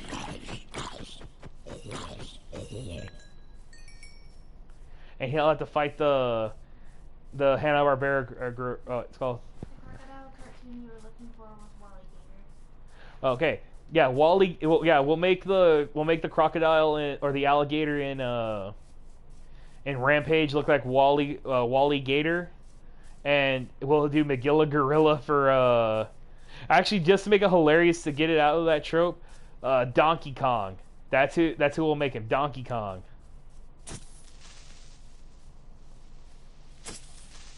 That would be so freaking funny. I'm not gonna lie. Oh, fun thing. I actually had an Avengers parody series, but it was for Smash Bros. What's up? If the 8th is Donkey Kong, talk about King K. Rool. Wally Gator. We're sticking with Wally Gator because we're turning the wolf creature into Clifford. No King K. Rool, Chloe. What's wrong with King K. Rool? Because I'm writing the script, and this is for Clifford the Big Red Dog. We're just doing an epic crossover.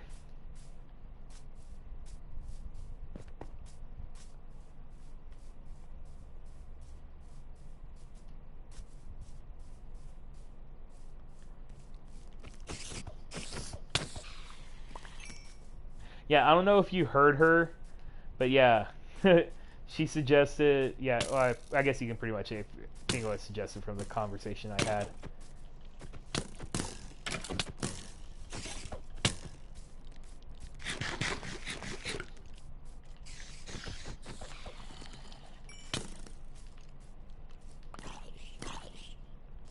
So yeah, the what's called Avengers parody. So it starts off with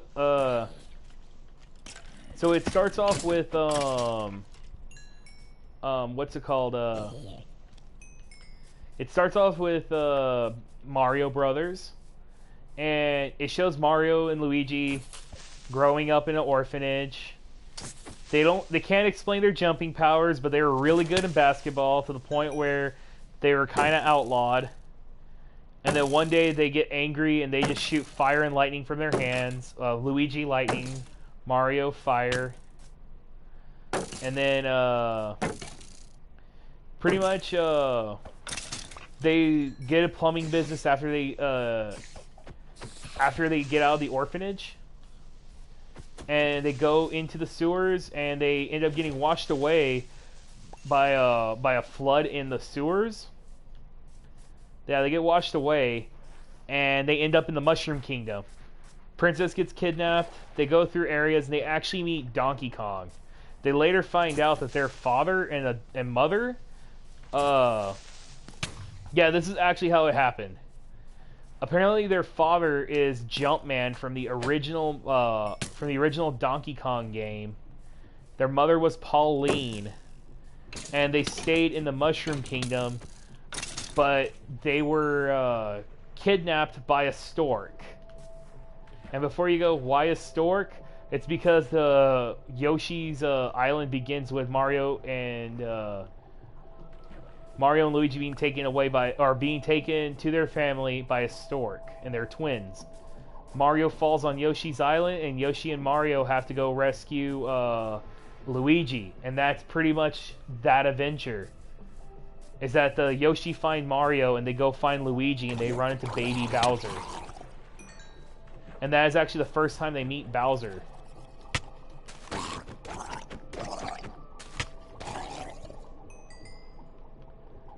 Yeah, so there was gonna be like a whole thing about that, and I like that idea. And then after that, they go and they find they see Donkey Kong, and then they find out Cranky Kong's like, I know who you lads are. You are my enemy's children. Ha ha.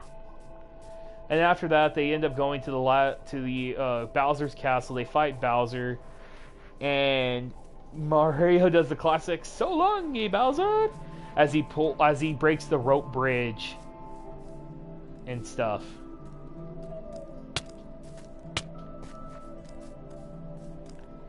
Yeah.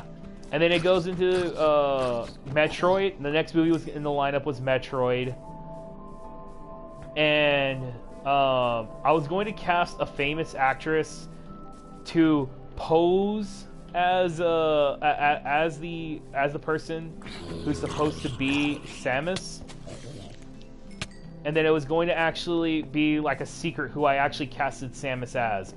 I'm trying to recreate the plot twist from the original game that Samus was actually a girl instead of a dude, like the manual and everything was saying. So thus, yeah.